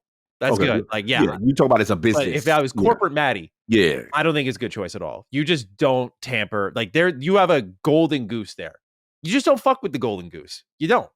And I just feel like even if you need something that big to push your service over the top once a year, then what's going to happen the other 3 quarters? It just, I think, begs so many questions that present more problems, where as a consumer, I'm happy to take Call of Duty on Game Pass. It makes this new year's release very exciting to me. But if I'm in the building and I'm thinking about, P&Ls and all that fun stuff, I'm a little hesitant to stop selling a game that people are buying. Even in like last year's a perfect example of why. Last year's Call of Duty sucked. If you've played a history of Call of Duty games in the library compared to Modern Warfare 3, that one sucked, and it still sold so stupid well. Oh yeah. So people are just brainwashed into buying it, and you remove that option, and then if it doesn't work and you're like, well, now like buy it, it's like, I'm sure others will be like, well, no, I don't want to buy it, like I want Game Pass. And so you just might create a problem for yourself. So I worry about the Call of Duty aftermath, and I almost feel like it's just one of those things where if you're going to crack down on Game Pass, if it's this or cracking down on Game Pass, you may as well have cracked down on Game Pass already, because it shows some instability in the service if it demands something this big to move the needle that much. It's almost unfair for Call of Duty, which I didn't think I would really be saying, but it's I'm not going to defend COD, but I just feel like it's a weird position to put a game in. It's the same thing Starfield was kind of in. This has to move the needle, and it didn't. We saw the scrutiny that Starfield came under, both fairly and unfairly, because of the pressure it faced. So I get the numbers guys are winning the battles in the building. And if it doesn't work out in their favor, I do worry about what Xbox turns into in 2025. That's a good question. I mean, I guess I kind of see what you're saying, but then I'll push back in the sense that Call of Duty is a phenomenon. like it would be the equivalent of, let's say Fortnite was a paid product, right? There are certain games, like Fortnite by itself is funding Epic Games to do everything. So to me, Call of Duty is still a force of nature in its bad year, right? So for me, it's, if you're going to do the risk, this is it. And where it's different is, yes, are you taking the ability to buy Call of Duty off of Xbox? Absolutely, right? Because if you're on the Xbox platform, it makes sense to get it at Game Pass. But I still think there is value. Remember, they took Call of Duty from their number one competitor their marketing rights and the ability to market as if PlayStation is the de facto place to play. You could still buy it there, but they've lost that. And remember, PlayStation, in a sense, has been made weaker by not being able to profit on it on their store in that manner. This is just residuals just existing every time they'll you make buy good money. Yeah. So to me, this is the big money play. I understand what people are saying in terms of that, and we're still forgetting the Nintendo Switch is still part of this equation. Switch 2 is getting Call of Duty, right? They will get that's an additional revenue source in conjunction with PC. I think, look, I'm not a predictor, so to speak, but money people don't make these type of risks if they don't feel like this was the last chance. This is what I'll say. This was the year to get out of the Call of Duty and Game Pass business. This was the year, top of the year. I tell people, wow, they doubling down with this. Wow, they've done the math. Even with the subscriptions failing the way that they've had prior to the acquisition of APK, for you to still go in there. Look, we all know corporations is greedy. You don't do this unless you see. I have to push back on one thing. Don't you worry that they've done League of Legends, Valorant, they've Overwatch, like Starfield. Starfield is not a multiplayer top game. Top games, Power World. They've had, games like High on Life. Like they've had massive games of all different qualities. Do you not? I know Call of Duty is a different beast, but if none of those games move the needle, like I think what did they say? Game Pass grew like 1% over a year, where Xbox had like their most active first party output in last year, plus good third party distribution at Game Pass. Do you really think Call of Duty moves the needle that much? I think the difference what I have in your thought process, I think we're looking at it different. I think you're looking at it from which I think is a fair thing, which like, let's just make up a fictional number. Let's just say they were 35 million subscribers of Game Pass. Maddie's like, look, you putting Call of Duty ain't going 35 to 100 million subscribers. And it could be valid, right? That ain't going to move the needle to what you think you're going to get, right? To justify it being there. I think they look at it as that's only one revenue source. We could get from all of these other things from it existing there in addition to this. I think, again, because we are so used to looking at things in the platform-centric, console-centric space. They are looking at things broad picture outside the pot. And I think they've done the math on the outside part. So maybe Game Pass subscriptions go from 35 to 50, right? Let's just make that up, right? So like, man, look at that. We get 50 off of that. Cool. We're still trending that way. Maybe more people try the service. Maybe more people not. Maybe it stays stagnant there. But man, look how many people still bought this thing in PlayStation. Look how many people still got. Now it's on PC. Look how it's, it's still going over there. And then, okay, now we get it up on the cloud service with Ubisoft or whatever. And they're just looking at multiple streams. And I think that's how they're looking at it. I think there's a part of me that realizes that they know themselves that their ecosystem isn't enough to drive it. You know what I'm saying? Yeah. And I think that's that. So we'll see. But to your point, bro, all this could be horribly wrong, right? Like, to your point, I have no crystal ball that is definitively, this is a big risk. But I guess the reason why I'm confident is I was like, man, you had every chance to hit the bail button. Every chance. You are floundering right now with your subs. The fact that you're thinking about multi-platform games and pushing Indiana Jones here and that you are floundering on your vision.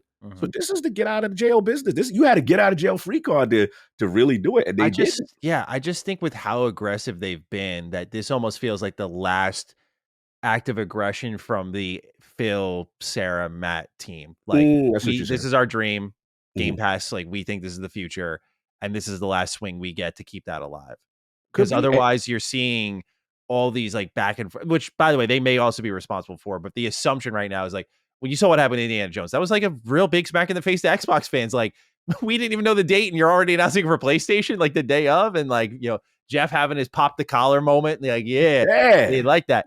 That the multi-platform games, and like what we're hearing is, even in these layoffs, like sustainable business, regulating the business. Phil's even been fucking way more honest than I think he should be. Like, we are obliged to make that money back, basically. Like, it's going back up to the top. So I feel like this is that last ditch effort to be like, okay, you guys get this, and that's it. And if it doesn't work, and it doesn't work really well, exactly, like heads will roll across the board. I don't know if that means like Phil's gone or something like that. I doubt it, as long as he does what he's told. But it seems like it was a different ball game then. So that's why I'm a little. I don't know if it'll like what kind of jump they're looking for is what I'm thinking here. Because again, seeing 1 to 2% growth over a year has got to be like, damn, they had a good year. Like, I get that in like 2022 to 23, but like 23 into 24, that's sad to see, because that was a good Redfall aside, that was a good year for Xbox. Absolutely. Like, they had everything we were really looking for across the board. So I'm curious to see if Call of Duty does move the needle. I hope it does. We hope it does. I mean, we see too. And I think the other thing too is that the last part I keep forgetting about that, because I'm a hardcore game and I don't care about this. And we got to talk about King. I know no one wants to talk about that, but that Call of Duty Mobile, bro. that what's that other joint they got? Was it Angry Birds? What's that joint they got? I forgot the Candy Crush. Candy Crush. Excuse me. I always get them mixed up. Like, this is revenue. This is a field. They literally have no experience, and they are just literally acquiring a cash cow, a golden goose of money to just supplant them. So again, it's one of those things where I like one of the things that surprised me that I found out about Xbox was like all the stuff I care about. Not saying that Gears doesn't sell, Halo doesn't sell, and all that. What be fun in the company be Minecraft. Stuff I don't care about. That was one of the biggest acts. So again, we sitting there like, yo, how's it gonna work? What's the numbers? And King is sitting there right here. Like, bro, you don't know how. Remember, what was the first thing they went to go see when they acquired them? King. We got to go meet with King because we don't know how to do any of this stuff that y'all been doing for years and making money hand over fist. We need to meet what you do. You are the reason we're, yes, Call of Duty, but you're the reason we're here. That's what we're forgetting.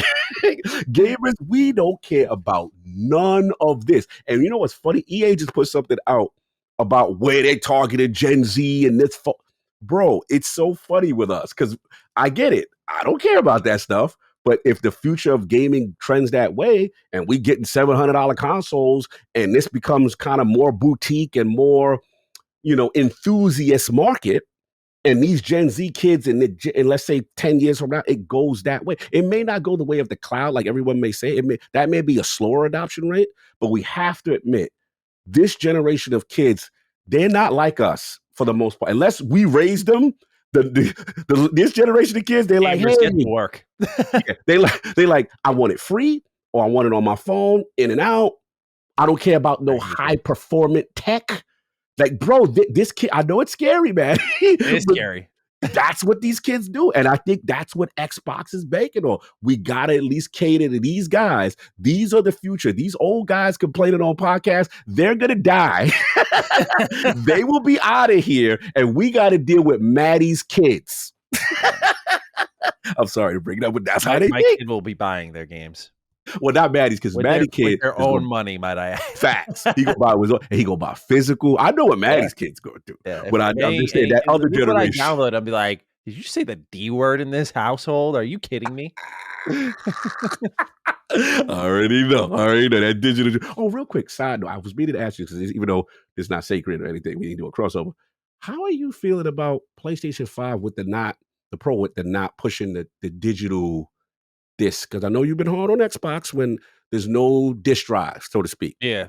Like, as a digital guy, I'm just curious, just really quick, just a quick synopsis of that as an optional thing. Yeah, I like that. It's definitely. I mean, I have to be honest that like it's definitely physical is kind of fading away. So I like that they're providing the option, I guess. Cool. But it's one of those things where it kind of signifies to me next go around there is no disc drive from either of these two. It's cool to see the Switch 2 leaks have the cartridge slot, because I feel like I missed it. Could y'all send me the Switch leaks? I ain't seen it. Man, they're like everywhere. I can grab it off. I missed out. Reddit, gaming leaks and rumors. So Switch got they doing cartridges. What it look like? It's looking like Okay. There's like leaked renders. Oh my god, there's so many threads here. But yeah, they I think Okami had a really good thread. Shout out to the homie. That's my guy, man. Him super cool dude. Yeah, hold on. I'll grab it for you in a sec here. Appreciate it. Got it. Here we go. Yeah, let me know what you think of this. But yeah, it seems like they're doing cartridge again. And so that's at least good to see, because it's like, all right, at least they're going to be sticking with some sort of physical media. Oh, check it out. So we're doing right above PS4 before DLSS, dock between PS4 Pro and Xbox Series S before DLSS. Oh, they running Call of Duty. Yeah. They running Call of Duty. Slower than PS5 storage. Okay. They do It looks, on paper, it looks pretty decent. Right. Ooh, okay. Yeah, provided this is real, which Provided it's I think Video Game Chronicle had corroborated at least some of this real. stuff. Okay. Yeah, my hope is that we get next gen patches for a ton of Switch games, Yes, because please. there's so many Switch games I held out on because I didn't want to deal with the crap. Yeah. I'm usually not like that, but yeah. All So right, sounds good. physical media is going. It's going to become more of an optional thing, and so as long as there's optional ways to support it, like if the next generation Xbox or PlayStation, I can buy a disc drive and I can still play that way. There you I'm go. not so rigid that I won't play a game if it's not physical. But having that option would, there are games like Castlevania, for example. I saw it was out immediately, and I was like, Limited Run's going to do something, and they did. So, that's cool to see. No doubt. All right, that's it for the news. Last segment of the show, Game Pass pick of the week. I have the selection here, recently added in, and this is a game I didn't give a. Oh, my headline was "It's Forspoken 2.0," but I meant that more in movement, tech, and gameplay. But I could see how it may have been received as like, yeah, this shit is awful. We're talking about Atlas Fallen. For those who don't Wow. remember, Atlas Fallen was the sand surfing game where you kind of be riding around, going from point A to point B. And it was an all right game. It was all right. But for a Game Pass, like, if you're looking for a kind of quick open world, by the way, co-op action beat 'em up RPG with sand surfing, it's pretty cool. I don't think the sand surfing and exploration is as great as it could be. Like, you'll hit some invisible walls a lot of the time, and it feels a little confined in that way. But otherwise, Atlas Fallen is a decent enough time. I never tried it with co-op, so maybe it's even a great time. But yeah, I would recommend this one if you're looking for something a little bit different. Some people are like me, and they enjoy the occasional 7 out of 10 experience. And like, it's not amazing, but it does some things different and some things pretty well that are different, that it might make it up and not be a 7 to you. Might be better than that. But some people also need a palate cleanser. And this is like one of those games in both those departments. You might enjoy it more. But in the way it's similar to Forspoken, you have this hand accessory that just does this all game, just yapping in your ear the whole time. Lots of conversation, just not as annoying as Forspoken, but it has a lot of similar elements to Forspoken that I think push some people away. But I will say it's better than Forspoken. It is kind of post-apocalyptic in a way. The story you're not really going to be there for. It's not really well acted, well written. It's not engaging.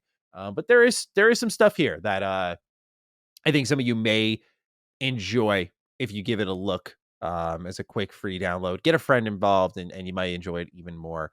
But yeah, I just wanted to shout out Atlas Fallen as a little bit different of a Game Pass pick of the week. I have a different one planned, but embargoes, embargoes. I know. I got things to talk about. Yeah, but nonetheless, ladies and gentlemen, that concludes this episode of Defining Duke, an Xbox podcast. We hope you enjoyed this special little episode, including an interview snippet. Let us know if you enjoyed that flow.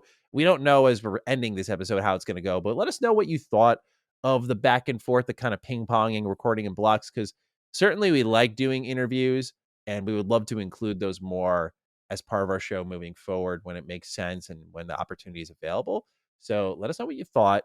We're looking forward to hearing from you. Cog, any closing thoughts as we wrap this one up?